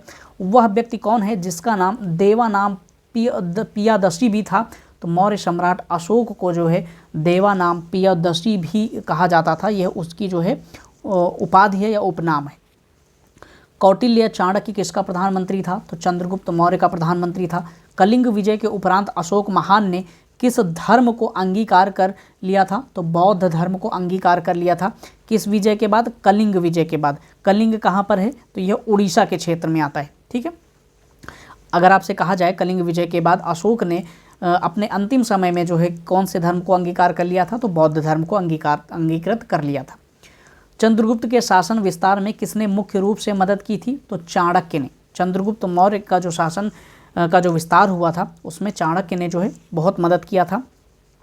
सांची किस कला व मूर्ति कला का निरूपण करता है? तो बौद्ध स्तूप के रूप में जाना जाता है सांची को, और यह जो है कला व मूर्ति कला का निरूपण करता है। सम्राट अशोक की वह पत्नी कौन थी जिसने उसको प्रभावित किया? तो उनका नाम क्या था? कारुवाकी। कारुवाकी जो है किसकी पत्नी थी? तो सम्राट अशोक की पत्नी थी जिसने उसको जो है प्रभावित किया था। अशोक ने अपने सभी अभिलेखों में एकरूपता के किस एक प्राकृत का प्रयोग किया है? तो मागधी। ठीक है, अशोक ने अपने सभी अभिलेखों में किसका प्रयोग किया है? तो मागधी जो भाषा है, प्राकृत है, उसको प्रयोग किया है। बिंदुसार ने विद्रोहियों को कुचलने के लिए अशोक को कहाँ भेजा था? तो तक्षशिला भेजा था। मेगस्थनीज ने भारतीय समाज को कितनी श्रेणियों में विभाजित किया? तो 7 श्रेणियों में जो है विभाजित किया है भारतीय समाज को। कौटिल्य के अर्थशास्त्र में किस पहलू पर प्रकाश डाला गया है? कौटिल्य का जो अर्थशास्त्र है, ग्रंथ है, ये इसका संबंध मुख्यतः किससे है? तो राजनीति से है। ठीक है, चलिए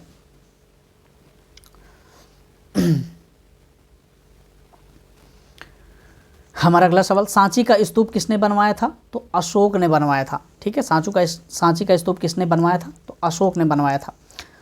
सांची के स्तूप का निर्माण अशोक ने कराया था। स्थापत्य कला के दृष्टिकोण से सांची के स्तूप को सर्वश्रेष्ठ माना जाता है। सांची जो है कहाँ पर है? मध्य प्रदेश के रायसेन जिले में अवस्थित है, जो कि मैंने आपको पहले भी बताया था। पाटलिपुत्र को किस शासक ने सर्वप्रथम अपनी राजधानी बनाया था? तो चंद्रगुप्त मौर्य ने पाटलिपुत्र को सर्वप्रथम अपनी राजधानी बनाया था। पाटलिपुत्र में स्थित चंद्रगुप्त का महल मुख्यतः बना हुआ है किसका? तो लकड़ी का। पाटलिपुत्र में जो चंद्रगुप्त मौर्य का जो महल बना हुआ है किसका बना है? तो लकड़ी का बना है। बराबर की गुफाओं का उपयोग किसने आश्रय गृह के रूप में किया था? आजीविकों ने जो है बराबर की जो गुफाएं हैं उनको आश्रय गृह के रूप में प्रयोग किया था। और यह बराबर की जो गुफाएं हैं कहाँ पर हैं? तो वर्तमान में गया जिले में है। ठीक है, किस अभिलेख से यह साबित होता है कि चंद्रगुप्त मौर्य का प्रभाव पश्चिम भारत तक फैला हुआ था? तो किस अभिलेख से? रुद्रदामन का जो जूनागढ़ अभिलेख है, इससे यह साबित होता है कि अशोक का जो साम्राज्य था पश्चिम भारत तक पूरा फैला हुआ था। चंद्रगुप्त का प्रभाव, माफ कीजिएगा मैंने अशोक बोल दिया है। केवल वह स्तंभ जिसने अशोक ने स्वयं को मगध का सम्राट बताया है तो वो कौन सा है? भाब्रू स्तंभ। भाब्रू स्तंभ लेख में जो है अशोक ने स्वयं को मगध का सम्राट बताया है। अर्थशास्त्र का जो लेख समकालीन था किसके? चंद्रगुप्त मौर्य के समकालीन था, क्योंकि चंद्रगुप्त मौर्य के जो सलाहकार थे वो चाणक्य थे, आप सभी लोगों को पता है। नंद वंश के पश्चात मगध पर किस राजवंश ने शासन किया? तो मौर्य वंश ने शासन किया है। मौर्य काल में शिक्षा का सर्वाधिक प्रसिद्ध केंद्र कौन सा था? तो तक्षशिला था। मेगस्थनीज की पुस्तक का नाम क्या है? इंडिका है। जिसके ग्रंथ में चंद्रगुप्त मौर्य का विशिष्ट रूप से वर्णन हुआ है वह किसकी है? तो विशाख दत्त की है। जिसके ग्रंथ में चंद्रगुप्त मौर्य का विशिष्ट रूप से वर्णन हुआ है वह किसकी है? तो विशाख दत्त की है। और उसका नाम क्या है? तो वह है मुद्रा राक्षस। मुद्रा राक्षस। मुद्रा राक्षस किसकी है? तो यह विशाखदत्त की है। वह स्रोत जिसने पाटलिपुत्र के प्रशासन का वर्णन उपलब्ध है किसमें? तो इंडिका में। वह स्रोत जिसमें पाटलिपुत्र के जो प्रशासन है उसका वर्णन किया गया है इंडिका में, और इंडिका किसकी है? तो मेगास्थनीज की है। ठीक है, चलिए। अशोक के अभिलेखों में प्रयुक्त भाषा कौन सी है? तो प्राकृत भाषा का प्रयोग किया गया है। अशोक के जो अभिलेख हैं उसमें प्राकृत भाषा प्रयोग की गई है। प्रथम भारतीय साम्राज्य किसके द्वारा स्थापित किया गया था? तो चंद्रगुप्त मौर्य के द्वारा। प्रथम भारतीय साम्राज्य किसके द्वारा? चंद्रगुप्त मौर्य के द्वारा स्थापित किया गया था। चाणक्य अपने बचपन में किस नाम से जाने जाते थे? तो विष्णुगुप्त के नाम से जाने जाते थे। राज्य के सप्तांग सिद्धांत के अनुसार राज्य का 7वां अंग कौन सा था? तो मित्र था। ठीक है, 7वां अंग कौन सा था राज्य का? तो वह मित्र था। किसके शासनकाल में डीमेकस भारत आया था? तो बिंदुसार के शासनकाल में डीमेकस जो है भारत आया था। किस प्राचीन नगर के अवशेष कुम्हार स्थल से प्राप्त हुए हैं? तो पाटलिपुत्र के। ठीक है, किस प्राचीन नगर के अवशेष जो हैं कुम्हार स्थल से प्राप्त हुए हैं? तो पाटलिपुत्र के। कुलंदी बाग प्राचीन स्थान कहाँ पर है? तो ये पाटलिपुत्र में है। पाटलिपुत्र वर्तमान कहाँ है? पटना में। किसने सहिष्णुता, उदारता और करुणा के त्रिविधि आधार पर राजधर्म की स्थापना की थी? तो किसने किया था? तो अशोक ने किया था। अशोक ने बौद्ध होते हुए भी हिंदू धर्म में आस्था नहीं छोड़ी। इसका प्रमाण क्या है? तो देवनामप्रिय की जो उपाधि है यह अशोक ने धारण की थी, और इससे यह जो है सिद्ध होता है कि अशोक जो है बौद्ध धर्म को उन्होंने ग्रहण जरूर कर लिया था, लेकिन हिंदू धर्म में उन्होंने आस्था नहीं छोड़ी थी। अशोक के शिलालेख को पढ़ने वाला प्रथम अंग्रेज कौन सा था? तो वो जेम्स प्रिंसेप थे। अशोक के जो शिलालेख हैं उनको पढ़ने का जो प्रथम श्रेय किसे दिया जाता है? तो जेम्स प्रिंसेप को दिया जाता है। सर्वप्रथम अशोक के जो शिलालेख हैं उनको पढ़ने का श्रेय अंग्रेज विद्वान जेम्स प्रिंसेप को है। उन्होंने 1837 ईस्वी में अशोक के लेखों जो कि ब्राह्मी लिपि में लिखे गए हैं उनका उद्वाचन किया था, यानी कि उनको पढ़ा था। केवल वह स्तंभ जिसमें अशोक ने स्वयं को मगध का सम्राट बताया था, भाब्रू स्तंभ लेख में। मौर्य काल में शिक्षा का सर्वाधिक प्रसिद्ध केंद्र तक्षशिला था। अंतिम मौर्य सम्राट कौन था? तो ये बृहद्रथ था। उत्तराखंड में अशोक का एक शिलालेख स्थित है, वो कौन सा है? तो कालसी में। उत्तराखंड में अशोक का एक शिलालेख कहाँ पर स्थित है? तो कालसी में। सांची का स्तूप किसने बनवाया था? तो अशोक ने बनवाया था। प्राचीन भारत का वह प्रसिद्ध शासक जिसने अपने जीवन के अंतिम दिनों में जैन धर्म को अपना लिया था, तो चंद्रगुप्त मौर्य ने जो है जैन धर्म को अपना लिया था। ठीक है, चंद्रगुप्त मौर्य ने जैन धर्म को अपना लिया था, और अशोक ने किसको अपना लिया था? बौद्ध धर्म को। कलिंग युद्ध की विजय तथा क्षत्रियों का वर्णन अशोक के किस शिलालेख में मिलता है? तो यह 13वें शिलालेख में मिलता है। ठीक है, कलिंग की विजय और क्षत्रियों का जो वर्णन है अशोक के 13वें शिलालेख में मिलता है। प्रसिद्ध यूनानी राजदूत मेगास्थनीज भारत में किसके दरबार में आया था? तो चंद्रगुप्त मौर्य के दरबार में आया था। चंद्रगुप्त मौर्य ने सेल्यूकस को कब पराजित किया था? तो 305 ईसा पूर्व में। चंद्रगुप्त मौर्य ने सेल्यूकस को कब पराजित किया था? तो 305 ईसा पूर्व में। भारतीय लेखन की कला नहीं जानते, यह किसकी उक्ति है? मेगास्थनीज की। भारतीय जो है लेखन या लिखना एक ही होता है। भारतीय लिखने की कला नहीं जानते, यह किसके द्वारा कहा गया है? तो मेगास्थनीज के द्वारा कहा गया है। मौर्य काल में गुप्तचरों को क्या कहा जाता था? तो गूढ़ पुरुष कहा जाता था। मौर्य काल में गुप्तचरों को क्या कहा जाता था? तो गूढ़ पुरुष कहा जाता था। अशोक का समकालीन तुर्मय कहाँ का राजा था? तो मिस्र का। ठीक है, अशोक का समकालीन जो तुर्मय था वह कहाँ का राजा था? तो मिस्र का था। किस ग्रंथ में शूद्रों के लिए आर्य शब्द का प्रयोग किया गया है? तो अर्थशास्त्र में। किस ग्रंथ में शूद्रों के लिए आर्य शब्द का जो है प्रयोग किया गया है? अर्थशास्त्र में। कौटिल्य द्वारा रचित अर्थशास्त्र कितने अधिकरणों में विभाजित है? तो 15 अधिकरणों में या 15 अध्यायों में जो है यह विभाजित है। अशोक ने 261 ईसा पूर्व में कलिंग को जीतने के बाद क्या किया? तो भारी रक्तपात को देखकर युद्ध की नीति को सदा के लिए जो है अशोक ने त्याग दिया था। ठीक है, चलिए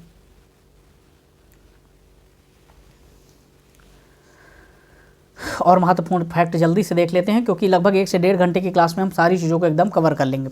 अशोक के जो शिलालेख संगम राज्य के बारे में हैं बताते हैं उनमें शामिल है दूसरा और 13वां, अशोक के जो दूसरे नंबर का और 13वां जो शिलालेख हैं किसके बारे में बताते हैं, तो संगम राज्य के बारे में बताते हैं। अशोक ने श्रीलंका में बौद्ध धर्म का प्रचार करने हेतु किसको भेजा था, तो महेंद्र और संघमित्रा को। ठीक है, किसको भेजा था, महेंद्र और संघमित्रा को। अशोक के मानसेहरा एवं सहबाजगढ़ी से प्राप्त जो वृहद शिलालेख हैं उनका जो है उनको किस भाषा में लिखा गया था, तो खरोष्टी भाषा में लिखा गया था। अच्छा, ये मानसेहरा और सहबाजगढ़ी जो है कहाँ पर हैं, ये पाकिस्तान में है। यहाँ पर अशोक का जो वृहद शिलालेख है वह खरोष्टी भाषा में लिखा गया था। श्रीनगर की स्थापना किस मौर्य शासक ने की थी, तो अशोक ने किया था। किस अभिलेख में चंद्रगुप्त मौर्य और अशोक दोनों का उल्लेख किया गया है, तो महाक्षत्रप रुद्रदामन का जूनागढ़ अभिलेख जो है इसमें चंद्रगुप्त मौर्य और अशोक दोनों का उल्लेख मिलता है। ठीक है, अब यहाँ पर मौर्योत्तर काल से संबंधित चीज़ों को देख लेते हैं जल्दी से। मौर्योत्तर काल जो है 185 ईसा पूर्व से 319 ईसा पूर्व के मध्य का काल है। अंतिम मौर्य सम्राट बृहदत्त की हत्या कर किसने शुंग वंश की स्थापना की, तो पुष्यमित्र शुंग ने जो है शुंग वंश की स्थापना की। आपको ध्यान रखना है शुंग वंश का संस्थापक कौन है, तो पुष्यमित्र शुंग है। और इसने किसकी हत्या की थी, तो बृहद्रथ की हत्या की थी। और बृहद्रथ का संबंध किससे है, तो ये मौर्य सम्राट था, यानी कि मौर्य वंश से संबंधित था। कण्व या काण्व वंश का जो संस्थापक था उसका नाम क्या है, तो वसुदेव है। वसुदेव किस वंश के संस्थापक हैं, तो कण्व वंश के संस्थापक हैं। सातवाहन या आंध्र सातवाहन वंश के संस्थापक कौन है, तो यह सिमुक हैं। ठीक है, सातवाहन वंश के संस्थापक कौन है, तो सिमुक हैं। प्राचीन भारत का महान व्याकरण पतंजलि किसका समकालीन था, तो पुष्यमित्र शुंग का। यानी कि पतंजलि जो थे व्याकरण के जानकार जो थे वो किसके समकालीन थे, प्राचीन भारत में पुष्यमित्र शुंग के समय के थे, समकालीन थे। सर्वप्रथम भारत में विशुद्ध संस्कृत भाषा में लंबा अभिलेख किस राजा के द्वारा जारी किया गया है, तो शक राजा रुद्रदामन के द्वारा। विशुद्ध संस्कृत भाषा में जो है अभिलेख जारी किया गया था किसके द्वारा, शक राजा रुद्रदामन के द्वारा। सातवाहनों ने आरंभिक दिनों में अपना शासन कहाँ पर शुरू किया है, तो महाराष्ट्र में। किस कुषाण शासक ने सर्वप्रथम स्वर्ण मुद्राएं जो है जारी की थी, तो कडफिसस द्वितीय ने। कुषाण शासक कडफिसस द्वितीय ने सर्वप्रथम जो है स्वर्ण मुद्राएं जारी की थी। किस वंश के शासकों ने क्षत्रप प्रणाली का प्रयोग किया था, तो शकों ने क्षत्रप प्रणाली का जो है प्रयोग किया था। कुषाण काल में सबसे अधिक विकास किस क्षेत्र में हुआ था, तो वास्तुकला के क्षेत्र में जो है कुषाण काल में सर्वाधिक विकास हुआ था। भारत में प्रथम बार सैनिक शासन किसके द्वारा व्यवहार में लाया गया, तो ग्रीकों के द्वारा जो है सैनिक शासन पहली बार जो है व्यवहार में लाया गया था। ईसा पूर्व की दूसरी शताब्दी के प्रारंभ में उत्तरी अफगानिस्तान में स्थापित भारत यूनानी राज्य कौन था, तो बैक्ट्रिया। ठीक है, उसका नाम क्या था, बैक्ट्रिया। सर्वप्रथम रोम के साथ किन लोगों का व्यापार प्रारंभ हुआ, तमिलों और चेरों के। ठीक है, सर्वप्रथम रोम के साथ जो है किन लोगों का व्यापार प्रारंभ हुआ, तमिलों और चेरों का। सातवाहन ने सबसे पहले स्थानीय अधिकारियों के रूप में काम किया। सातवाहनों ने पहले स्थानीय अधिकारियों के रूप में काम किया किसमें, मौर्यों के अधीन। ठीक है, वह महानतम कुषाण नेता कौन था जो बौद्ध बन गया, तो कनिष्क। कनिष्क का संबंध किससे है, कुषाण शासक माने जाते हैं कनिष्क, और इन्होंने जो है बौद्ध धर्म को जो है ग्रहण कर लिया था।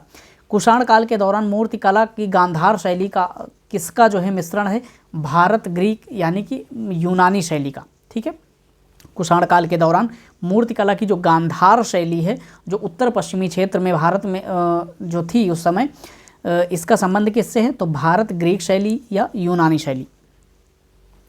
रोम साम्राज्य के अनुसरण पर किस वंश के शासकों ने कैसर या सीजर की उपाधि ग्रहण की, तो कुषाण। ठीक है, रोम साम्राज्य के अनुसरण पर किस वंश के शासकों ने कैसर या सीजर की उपाधि ग्रहण की, तो कुषाण शासकों ने। प्राचीन भारत में किसने नियमित रूप से सोने के सिक्के चलाए, तो कुषाणों ने जो है नियमित रूप से सोने के सिक्के चलाए थे। मौर्यों के बाद दक्षिण भारत में सबसे प्रभावशाली राज्य कौन था, तो सातवाहन था। बुद्धों की खड़ी प्रतिमा किस काल में बनाई गई थी, बुद्ध की जो खड़ी प्रतिमा थी वो कुषाण काल में बनाई गई थी। शुंग वंश के बाद किस वंश ने भारत में राज किया, तो कण्व वंश ने राज किया था। किस चीनी जनरल ने कनिष्क को हराया था, तो पेन चाओ ने। ठीक है, किस चीनी जनरल ने कनिष्क को हराया था, तो उनका नाम क्या था, पेन चाओ ने। चलिए कुछ अन्य महत्वपूर्ण फैक्ट बचे हैं, बाकी जल्दी से ही सारी चीज़ें लगभग खत्म हो रही हैं 8-10 मिनट में। उत्तर तथा उत्तरी पश्चिमी भारत में सर्वाधिक संख्या में तांबे के सिक्के को जो है किसने जारी किया था? तो कुषाणों ने जो है उत्तरी और उत्तरी पश्चिमी भारत में सर्वाधिक तांबे के सिक्के जारी किए थे कुषाणों ने।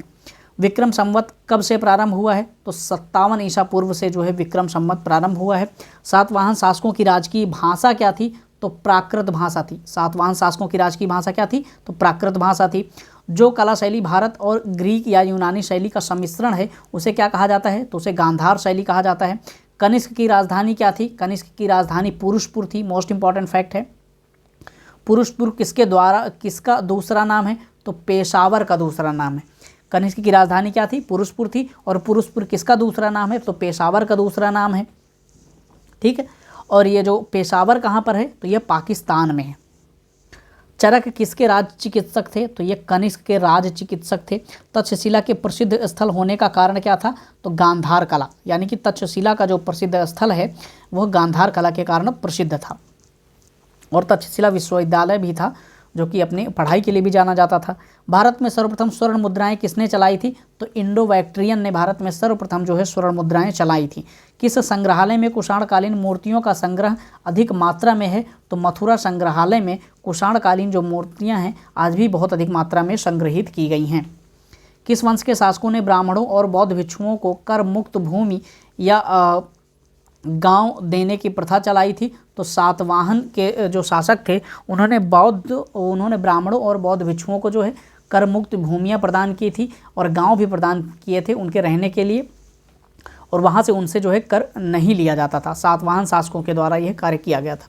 भारतीय रंगमंच में यवनिका यानी कि पर्दा का शुभारंभ किसने किया था? तो यूनानियों ने प्रारंभ किया था। भारतीयों के महान रेशम मार्ग सिल्क रूट को किसने आरंभ किया था? तो कनिष्क ने आरंभ किया था। शक संवत का प्रारंभ किस सम्राट के शासनकाल में हुआ है? तो कनिष्क के शासनकाल में 78 ईस्वी से हुआ है। ठीक है। शक संवत का जो प्रारंभ है कनिष्क के शासनकाल में 78 ईसा पूर्व से हुआ है। तक्षशिला विश्वविद्यालय कहाँ पर स्थित है? तो ये भारत में स्थित था। वर्तमान में कहाँ पर है? तो पाकिस्तान के रावलपिंडी जिले में अवस्थित है। प्राचीन काल में यह शिक्षा का प्रमुख केंद्र था और चाणक्य, चरक आदि यहीं से इन्होंने जो है शिक्षाएं प्राप्त किया था। प्राचीन काल में कलिंग का महान शासक कौन था? तो खारवेल जो था कलिंग का महान शासक था। बुद्ध का सबसे किसके सिक्कों पर अंकन हुआ है? तो कनिष्क के सिक्कों पर किसका जो है अंकन किया गया है? तो बुद्ध का अंकन किया गया है। यौधेय सिक्कों पर किस देवता का अंकन किया गया है? तो कार्तिकेय देवता का जो है अंकन किया गया है यौधेय सिक्कों पर। कनिष्क के सारनाथ बौद्ध प्रतिमा अभिलेख की तिथि क्या है? तो 81 ईस्वी सन। ठीक है। कनिष्क का जो सारनाथ बौद्ध प्रतिमा अभिलेख है उसकी तिथि क्या है? तो 81 ईस्वी सन।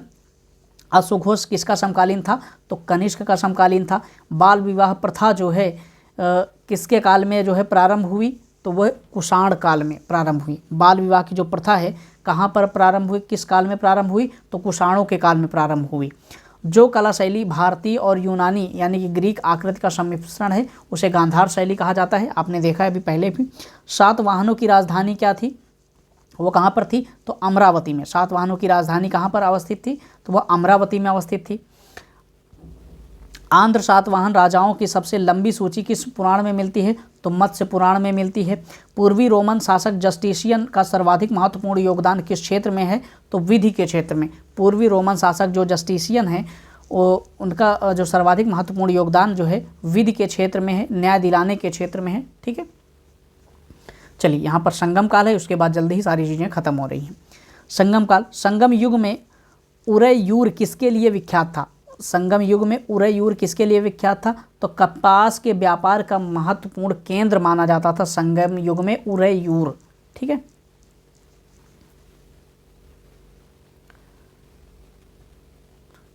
चलिए तोलकाप्पियम ग्रंथ संबंधित है किससे? व्याकरण और काव्य से। तोलकाप्पियम ग्रंथ जो है किससे संबंधित है? तो यह व्याकरण और काव्य से संबंधित है। धार्मिक कविताओं का संकलन कुरल किस भाषा में लिखा गया है? तो तमिल भाषा में लिखा गया है। धार्मिक कविताओं का जो संकलन है कुरल वह किस भाषा में लिखा गया है? तो तमिल भाषा में लिखा गया है। किस संगम युगीन राज्य के संरक्षण में 3 संगमों का आयोजन किया गया है? तो पांड्य संगम युगीन राज्य के संरक्षण में 3 संगमों का आयोजन किया गया था।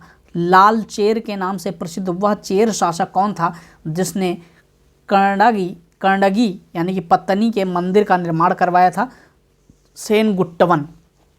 इसका नाम क्या था? सेनगुट्टवन। तालचेर के नाम से प्रसिद्ध चेर शासक था जिसने कर्णगी के जो है मंदिर का निर्माण करवाया था।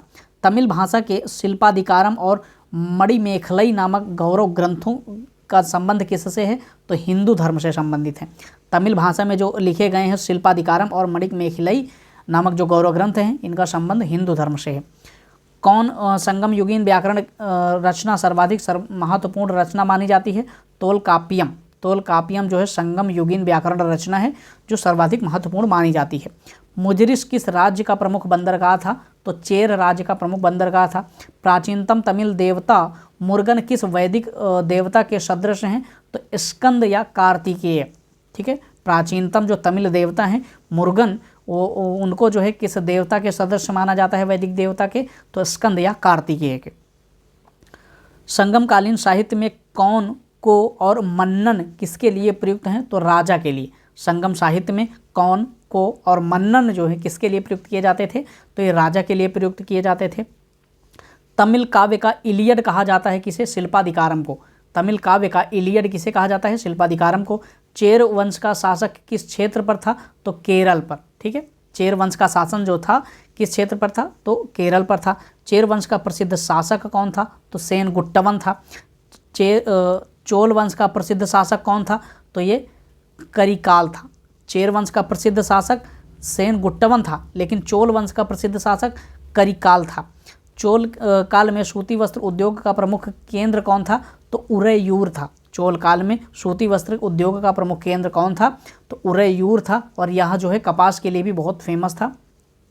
जहाँ पर कपास अधिक होगी वहाँ पर सूती वस्त्र उद्योग अधिकांशता होंगे, तो जाहिर सी बात है।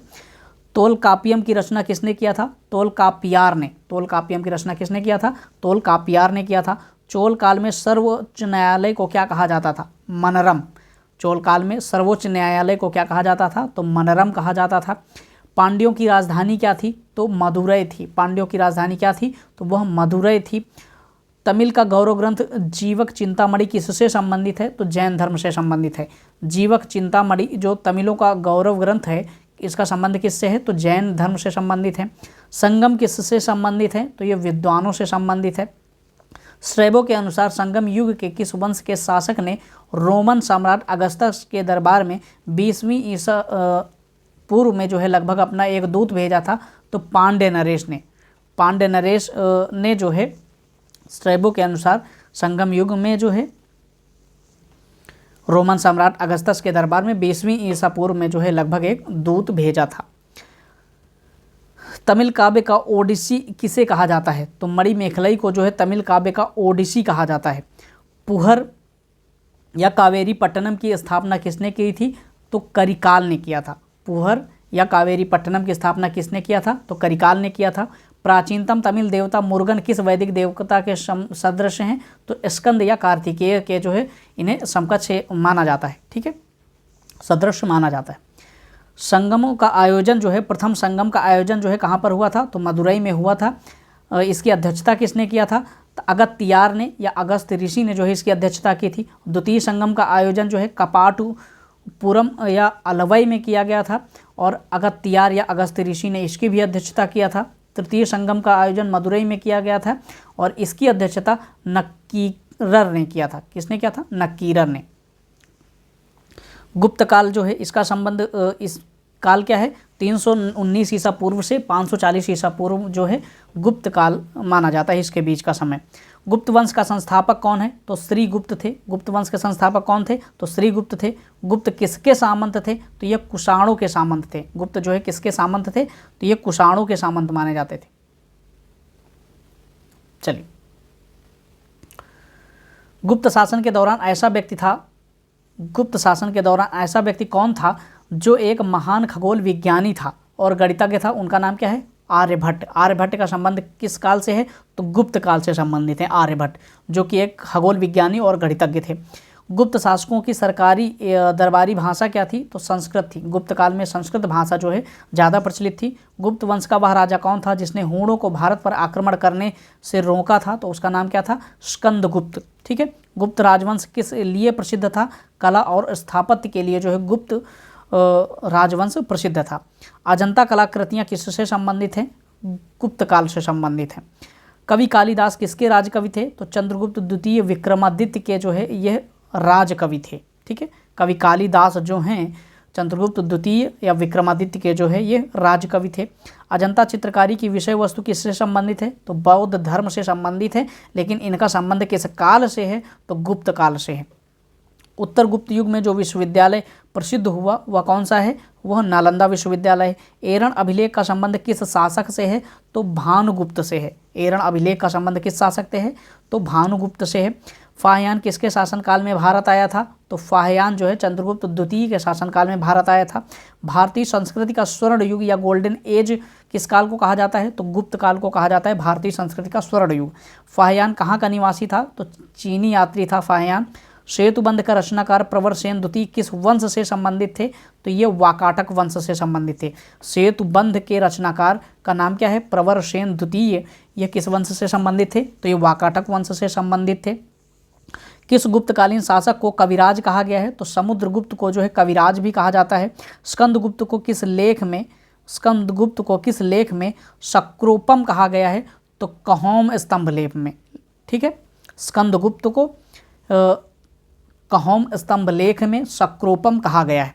फाहियान और ह्वेनसांग किन राज्यों को देखा है? यानी कि फाहियान और ह्वेनसांग जो चीनी यात्री थे किन के राज्यों को देखा है इन्होंने? तो चंद्रगुप्त विक्रमादित्य और हर्षवर्धन के। धनवंतरी क्या थे? और धनवंतरी चंद्रगुप्त मौर्य विक्रमादित्य के जो राज दरबार के नवरत्न थे उनमें से एक जो कि प्रसिद्ध चिकित्सक थे। यानी कि धनवंतरी जो थे चंद्रगुप्त विक्रमादित्य के दरबार में जो नवरत्नों की बात की जाती है उनमें से एक थे और वह प्रमुख चिकित्सक थे।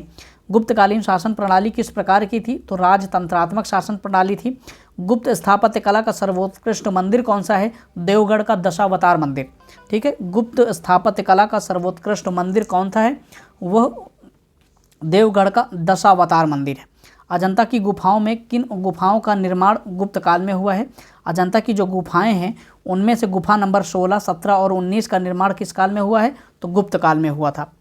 अमरकोश के लेखक अमर सिंह किस शासक के दरबार में थे से जुड़े हुए थे? तो चंद्रगुप्त द्वितीय के। अमरकोश के जो लेखक अमर सिंह हैं इनका संबंध किससे है? तो चंद्रगुप्त द्वितीय के दरबार से संबंधित थे। गुप्त संवत 319 से 320 को प्रारंभ करने का श्रेय किसे दिया जाता है? तो चंद्रगुप्त प्रथम को। ठीक है। चंद्रगुप्त प्रथम को जो है गुप्त संवत प्रारंभ करने का श्रेय दिया जाता है। चंद्रगुप्त प्रथम ने गुप्त संवत का प्रारंभ किस उपलक्ष्य में किया था? अपने राज्यारोहण के स्मारक के रूप में किया था। नगरों का क्रमिक पतन किस काल में एक महत्वपूर्ण विशेषता थी? तो गुप्त काल की। नगरों का क्रमिक पतन जो है किस काल की महत्वपूर्ण विशेषता थी? तो वह गुप्त काल की थी। किस वंश के शासकों ने मंदिरों एवं ब्राह्मणों को सबसे अधिक ग्राम अनुदान किए थे? गुप्त वंश के शासकों ने सबसे अधिक मंदिरों और ब्राह्मणों को सबसे अधिक ग्राम जो है अनुदान में दिए थे। दिल्ली के मेहरौली के कुव्वत उल इस्लाम मस्जिद का प्रांगण में स्थित जो प्रसिद्ध लौह स्तंभ की स्मृति में है, किसकी स्मृति में है? तो चंद्रगुप्त मौर्य की। दिल्ली का जो मेहरौली कुव्वत उल इस्लाम मस्जिद है इसमें जो प्रांगण में प्रसिद्ध लौह स्तंभ है यह किसकी स्मृति में है? तो चंद्रगुप्त की स्मृति में है। कालिदास द्वारा रचित मालविकाग्निमित्रम नाटक का नायक कौन है? तो अग्निमित्र हैं। समुद्रगुप्त के जो सैनिक उपलब्धियों का वर्णन किस अभिलेख में मिलता है? तो प्रयाग प्रशस्ति में मिलता है। समुद्रगुप्त की जो सैनिक उपलब्धियां हैं इसका उल्लेख जो है किस अभिलेख में मिलता है? प्रयाग के अभिलेख में मिलता है, प्रयाग प्रशस्ति में मिलता है। किस काल में स्त्रियों की पुरुषों के से बराबरी थी? किस काल में स्त्रियों की जो पुरुषों से बराबरी थी? तो वह गुप्त काल में थी। यानी कि गुप्त काल में पुरुषों को स्त्रियों के बराबर जो है अधिकार दिए गए थे।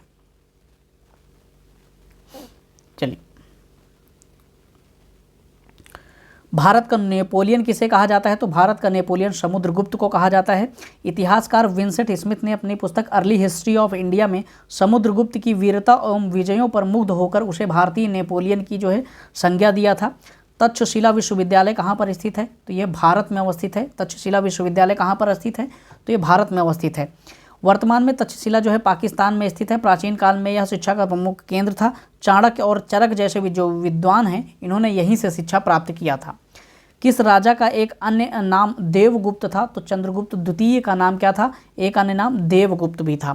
प्रथम गुप्त शासक जिसने परम भागवत की उपाधि धारण किया था? तो चंद्रगुप्त द्वितीय। ध्यान रखिएगा, परम भागवत की उपाधि किसने धारण किया था? गुप्त शासक जो थे चंद्रगुप्त द्वितीय। प्रयाग प्रशस्ति किसके सैन्य अभियान के बारे में है? तो समुद्रगुप्त के बारे में है। गुप्त सम्राट जिसने हूणों को पराजित किया था उसका नाम स्कंदगुप्त है। शक विजेता किसे माना जाता है? तो चंद्रगुप्त द्वितीय को शक विजेता माना जाता है क्योंकि इन्होंने शकों को पराजित किया था। रजत सिक्के जारी करने वाला प्रथम गुप्त शासक कौन था? तो चंद्रगुप्त द्वितीय थे। रजत यानी कि चांदी के सिक्के जारी करने वाला प्रथम गुप्त शासक कौन था? तो वह जो है चंद्रगुप्त द्वितीय थे। नगरों का क्रमिक पतन किस काल में की एक महत्वपूर्ण विशेषता थी? तो गुप्त काल की। नगरों का जो पतन है किस काल की जो है महत्वपूर्ण विशेषता थी? तो गुप्त काल की। किस गुप्त शासक ने सर्वप्रथम सिक्के जारी किए? तो चंद्रगुप्त प्रथम ने सर्वप्रथम जो है सिक्के जारी किए थे। कौन सा राजवंश हूणों के आक्रमण से अत्यंत विचलित हुआ था? तो गुप्त वंश जो है हूणों के आक्रमण से सर्वाधिक विचलित हुआ था। अजंता की गुफाओं की सरीखी जैसी गुफाएं मध्य प्रदेश में कहाँ पर हैं? तो बाघ धार में। कहाँ पर? धार जिला जो है मध्य प्रदेश का, वहाँ पर है अजंता की जो सरीखी जैसी गुफाएं हैं। गुप्त वंश ने किस अवधि में शासन किया था? तो 319 से 500 ईसा पूर्व में जो है गुप्त वंश ने शासन किया था। बाल विवाह की प्रथा कब आरंभ हुई? तो यह गुप्त काल में प्रारंभ हुई है। यूरोपीय भाषा में अनुदित या अनुवादित प्रथम भारतीय ग्रंथ कौन था? तो वह कुमार संभवम था। यूरोपीय भाषा में कुमार संभवम जो है प्रथम अनुवादित ग्रंथ था। सती प्रथा का उल्लेख सर्वप्रथम किस अभिलेख में मिलता है? तो एरण अभिलेख में मिलता है। सती प्रथा का प्रथम उल्लेख कहाँ पर मिलता है? तो एरण अभिलेख में मिलता है। मिहिर कुल का संबंध किससे है? तो हूणों से संबंधित है। गुप्त राजा जिसने विक्रमादित्य की जो है पदवी ग्रहण की थी? चंद्रगुप्त द्वितीय। गुप्त राजा जिसने विक्रमादित्य की पदवी ग्रहण किया था चंद्रगुप्त द्वितीय, उनका नाम है। गुप्त काल में उत्तर भारतीय व्यापार किस पत्तन से संचालित होता था? तो कहाँ से? ताम्रलिप्ति से। गुप्त काल में उत्तर भारतीय व्यापार किस पत्तन से संचालित होता था? तो ताम्रलिप्ति जो कि एक बंदरगाही क्षेत्र था वहाँ से संचालित होता था। गुप्त शासकों द्वारा जारी किए गए चांदी के सिक्के क्या कहलाते थे? तो रूपक कहलाते थे। बहुत बार सवाल पूछा गया है। गुप्त शासकों के द्वारा जो चांदी के सिक्के जारी किए जाते थे उनको रूपक कहा जाता था। किस गुप्त शासक को नालंदा विश्वविद्यालय का संस्थापक माना जाता है? तो नालंदा विश्वविद्यालय का संस्थापक किसे माना जाता है? तो कुमार गुप्त को माना जाता है।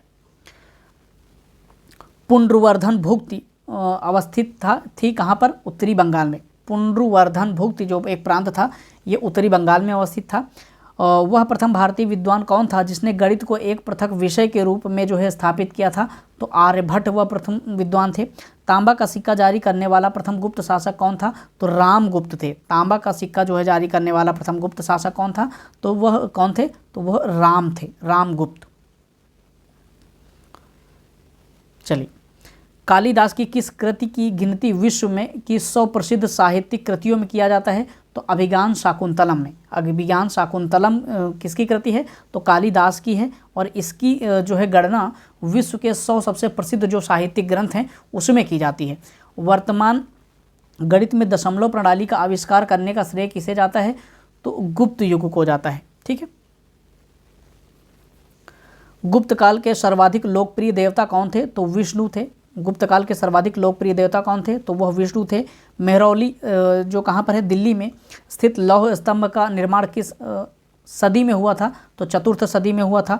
कुमार संभवम महाकाव्य किस कवि ने लिखा है? तो कालिदास ने। कालिदास की कृति कौन सी है? कुमार संभवम। नालंदा विश्वविद्यालय की स्थापना गुप्त वंश की है। ठीक है, कुमार गुप्त के द्वारा की गई है। गुप्त युग में भू राजस्व की दर क्या थी? उपज का छठा भाग, यानी कि जितना उत्पादित होता था उसका छठा भाग जो है भू राजस्व के रूप में देना होता था। गुप्तोत्तर काल पुष्यभूति वंश या वर्धन वंश, यहाँ से सारी चीज़ें जल्दी ही खत्म होने वाली। पुष्यभूति वंश की स्थापना किसने किया था? तो वह पुष्यभूति वर्धन ने किया था। पुष्यभूति वंश की स्थापना किसने किया था? तो पुष्यभूति वर्धन ने किया था। पुष्यभूति वंश का सबसे प्रतापी राजा कौन था? तो वह हर्षवर्धन था। ठीक है, पुष्यभूति वंश का सबसे प्रतापी राजा कौन था? तो हर्षवर्धन था। हर्षवर्धन के समय में कौन से चीनी यात्री भारत आया था? तो ह्वेनसांग आया था। चालुक्य राजा पुलकेशन द्वितीय को किसने पराजित किया था? तो नरसिंह वर्मन प्रथम ने जो है पराजित किया था।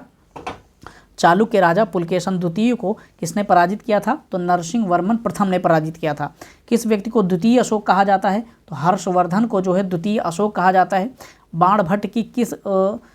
बाणभट्ट किस सम्राट के राज दरबारी कवि थे? तो हर्षवर्धन के यह राज दरबारी कवि थे। और हर्षचरित किसकी रचना है? तो बाणभट्ट की ही है, ये भी बात आपको ध्यान रखना है। ह्वेनसांग भारत में लगभग कितने साल रहा? तो 14 साल इसने अपने भारत में गुजारे थे। कुंभ मेला को प्रारंभ करने का श्रेय किसे दिया जाता है? तो हर्षवर्धन को।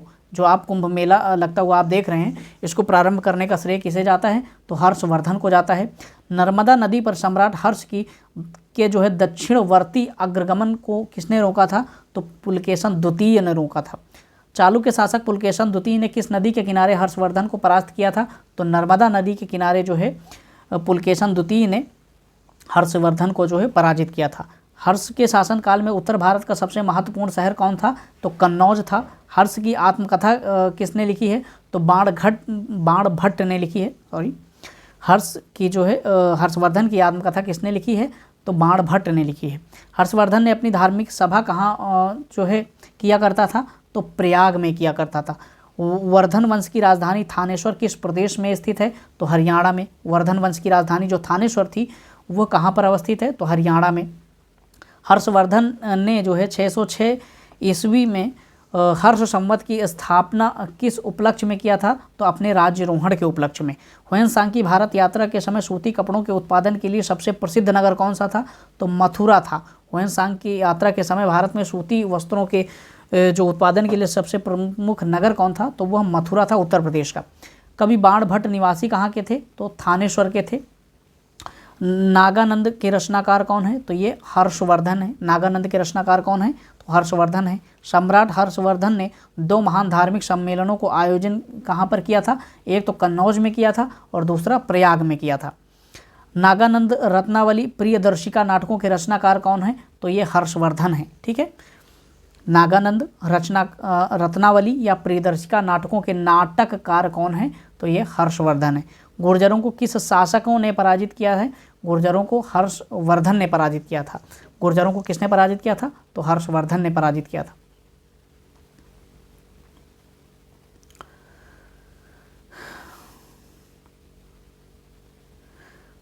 आज भी भारत में ह्वेनसांग की याद करने का मुख्य कारण क्या है? उसका एक ग्रंथ है सीयूकी। उसकी रचना कौन सी है? सीयूकी, जिसके कारण भारत में आज भी ह्वेनसांग को जो है याद किया जाता है। ह्वेनसांग ने किसे शीलादित्य कहा है? ह्वेनसांग ने किसे शीलादित्य कहा है? तो हर्षवर्धन को कहा है। गुप्त वंश के ह्रास के पश्चात उत्तर भारत के बड़े भाग का पुनर्गठन किसने किया था? तो हर्षवर्धन ने किया था। यानी कि गुप्त वंश का जब पतन हो रहा तो उत्तर भारत जो है विभिन्न छोटे छोटे भूभागों में जो है विभाजित हो रहा था, जिसको एक करने का, पुनर्गठित करने का कार्य किसने किया था? हर्षवर्धन ने किया था। बंगाल का कौन सा शासक हर्ष का समकालीन था? तो शशांक। बंगाल का कौन सा शासक हर्ष के समकालीन था? तो शशांक। वह अंतिम बौद्ध राजा कौन था जो संस्कृत का महान विद्वान और लेखक था? हर्षवर्धन। हर्षचरित किसके द्वारा लिखी गई है? तो यह बाणभट्ट के द्वारा लिखी गई है। एक चालुक्य अभिलेख की तिथि के अंकन में शक संवत का वर्ष 556 दिया गया है। इसका तुल्य वर्ष कौन सा है? तो 634। शक संवत का प्रचलन कुषाण वंशीय शासक कनिष्क ने 78 ईस्वी में जो है किया था। और यदि शक संवत 556 अंकित है तो यह ईस्वी सन में 556 + 78 यानी कि 634 जो है इसका तुल्य वर्ष हो जाएगा। हर्ष के समय की जो सूचनाएं किसकी पुस्तक में निहित हैं? तो कल्हड़ की। हर्ष के समय की जो सूचनाएं हैं किसकी पुस्तक में जो है निहित मानी जाती हैं? कल्हड़ की। अच्छा, कल्हड़ की जो पुस्तक कौन सी है? वह जो है राजतरंगिणी। राजतरंगिणी, ठीक है। राजतरंगिणी किसकी है? तो कल्हड़ की जो है कृति है। सम्राट हर्ष ने अपनी राजधानी थानेश्वर से कहाँ स्थानांतरित किया था? तो कन्नौज स्थानांतरित किया था। उत्तर प्रदेश में स्थित वह स्थान जहाँ हर्षवर्धन ने बौद्ध महासम्मेलन का आयोजन किया था तो प्रयाग में किया था और कन्नौज में भी किया था। ठीक है। नर्मदा नदी पर सम्राट हर्ष के दक्षिणवर्ती अग्रगामन को रोका किसने? पुलकेशन द्वितीय ने। कौशेय शब्द का प्रयोग किया गया है किसके लिए? रेशम के लिए। कौशेय शब्द का प्रयोग किसके लिए किया जाता है? तो रेशम के लिए किया गया है। चीनी लेखक भारत का उल्लेख किस नाम से करते हैं? तो यिनयुत। इसका नाम क्या है? चीनी लेखक भारत का उल्लेख किस नाम से करते हैं? तो यिनुत। दोस्तों ये चीनी नाम है, थोड़ा सा देख लीजिएगा। यिनुत्तु। नालंदा विश्वविद्यालय के विनाश का कारण क्या था? तो मुसलमान। नालंदा विश्वविद्यालय के विनाश का कारण क्या थे? मुसलमान जो शासक थे उस समय उनके द्वारा जो है इसको विनष्ट कर दिया गया था। गुप्तोत्तर युग में प्रमुख व्यापारिक केंद्र कौन था? तो कन्नौज। कन्नौज जो है आज वर्तमान में जो है किसके लिए फेमस है? इत्र के लिए भी फेमस है। आदि शंकर के बाद जो शंकराचार्य बने उनका जन्म कहाँ पर हुआ था? तो केरल में हुआ था। आदि शंकर के बाद जो शंकराचार्य बने उनका जन्म केरल में हुआ था। आदि शंकराचार्य द्वारा स्थापित 4 मठ कहाँ पर अवस्थित हैं? तो एक तो जोशी मठ कहाँ पर है? ये उत्तराखंड में है। द्वारका, पुरी और श्रृंगेरी में जो 4 मठ हैं आदि शंकराचार्य के द्वारा स्थापित 4 मठ हैं। जोशी मठ, द्वारका, पुरी और श्रृंगेरी। दोस्तों यहाँ से प्राचीन भारत के विविध स्टार्ट हो जाता है और ये बस 5-7 मिनट में चीज़ें बिल्कुल ख़त्म हो जाएंगी। किस विदेशी यात्री ने भारत का दौरा सबसे पहले किया था? किस विदेशी यात्री ने भारत का दौरा सबसे पहले किया था? तो मेगास्थनीज ने। शून्य की खोज किसने किया था? तो आर्यभट्ट ने किया था। महापाषाण संस्कृति 1500 से 1000 ईसा पूर्व के समय में हमें दक्षिण भारत के उस ऐतिहासिक युग से परिचित कराती है जब महापाषाण काल में जो है उपयोग में लाए जाते थे बड़े पत्थरों से घिरी जो समाधियाँ होती थी, कब्र होती थी, उनको महापाषाण संस्कृति के अंतर्गत जो है जाना जाता है। महापाषाण यानी बड़े बड़े जो पत्थर होते हैं, महापाषाण बड़े पत्थरों से जो घिरी समाधियाँ होती थी उनको हम महापाषाण युग के अंतर्गत जो है शामिल करते हैं। किस पुस्तक का 15 भारतीय और 40 विदेशी भाषाओं में अनुवाद किया गया है? तो पंचतंत्र का। न्यूमिस्मेटिक्स क्या है? तो सिक्कों व धातुओं का अध्ययन करने को क्या कहा जाता है? न्यूमिस्मेटिक्स। हितोपदेश के लेखक कौन है? तो नारायण पंडित। ध्यान रखिएगा, हितोपदेश के लेखक कौन है? तो नारायण पंडित हैं। नाट्यशास्त्र की रचना किसने किया था? तो भरत मुनि ने किया था। इतिहास का पिता द फादर ऑफ हिस्ट्री की पदवी सही अर्थों में किससे संबंधित है? तो हेरोडोटस से संबंधित है। प्राचीन नगर तक्षशिला किसके बीच अवस्थित है? सिंधु व झेलम नदियों के बीच। प्राचीन नगर जो तक्षशिला है, जो शिक्षा का केंद्र हुआ करता था प्राचीन काल में, वह किन नदियों के बीच है? तो सिंधु और झेलम नदियों के बीच अवस्थित है। वह अंग्रेज कौन था जिसने सर्वप्रथम भगवत गीता का अंग्रेजी में अनुवाद किया था? तो चार्ल्स विल्किंस। चार्ल्स विल्किंस वह प्रथम व्यक्ति था, वह प्रथम अंग्रेज था जिसने भगवत गीता का अंग्रेजी में अनुवाद किया था। पाषाण काल में आदिमानव के मनोरंजन के जो साधन थे वो क्या था? शिकार। यानी कि वो पाषाण काल में, यानी कि पूरा पाषाण काल में जो आदिमानव होते थे वो शिकार करने को ही अपना एक मनोरंजन का साधन मानते थे। किसको चैल्कोलिथिक एज भी कहा जाता है? तो ताम्रपाषाण युग को जो है चैल्कोलिथिक एज भी कहा जाता है। स्वप्नवास दत्ता के लेखक कौन है? स्वप्नवास दत्ता के लेखक कौन है? तो यह हैं भास। ठीक है, इनका नाम क्या है? भास। नालंदा विश्वविद्यालय किसके लिए विश्व प्रसिद्ध था? तर्कशास्त्र के लिए। नालंदा विश्वविद्यालय किसके लिए विश्व प्रसिद्ध था? तो तर्कशास्त्र के लिए। उस स्रोत का नाम बतलाइए जो प्राचीन भारत के व्यापारिक मार्गों पर मौन है। मिलिंद पान्हो। उस स्रोत का नाम बताइए जो प्राचीन भारत के जो व्यापारिक मार्ग हैं उन पर मौन है, तो वह मिलिंद पान्हो है। आधुनिक मानव के हाल का पूर्वज किसे माना जाता है? तो क्रो-मैग्नान जो मनुष्य है वर्तमान में आधुनिक मानव का जो हाल का पूर्वज माना जाता है। ईसा पूर्व की प्रारंभिक सदियों में भारत तथा रोम के बीच घनिष्ठ व्यापारिक संबंधों की सूचना किस पुरास्थल से खुदाई से प्राप्त होती है? तो अरिकमेडु से। अरिकमेडु से जो है पुरास्थल की खुदाई से जो है भारत और रोम के बीच जो घनिष्ठ व्यापारिक संबंध है इसकी सूचना प्राप्त होती है।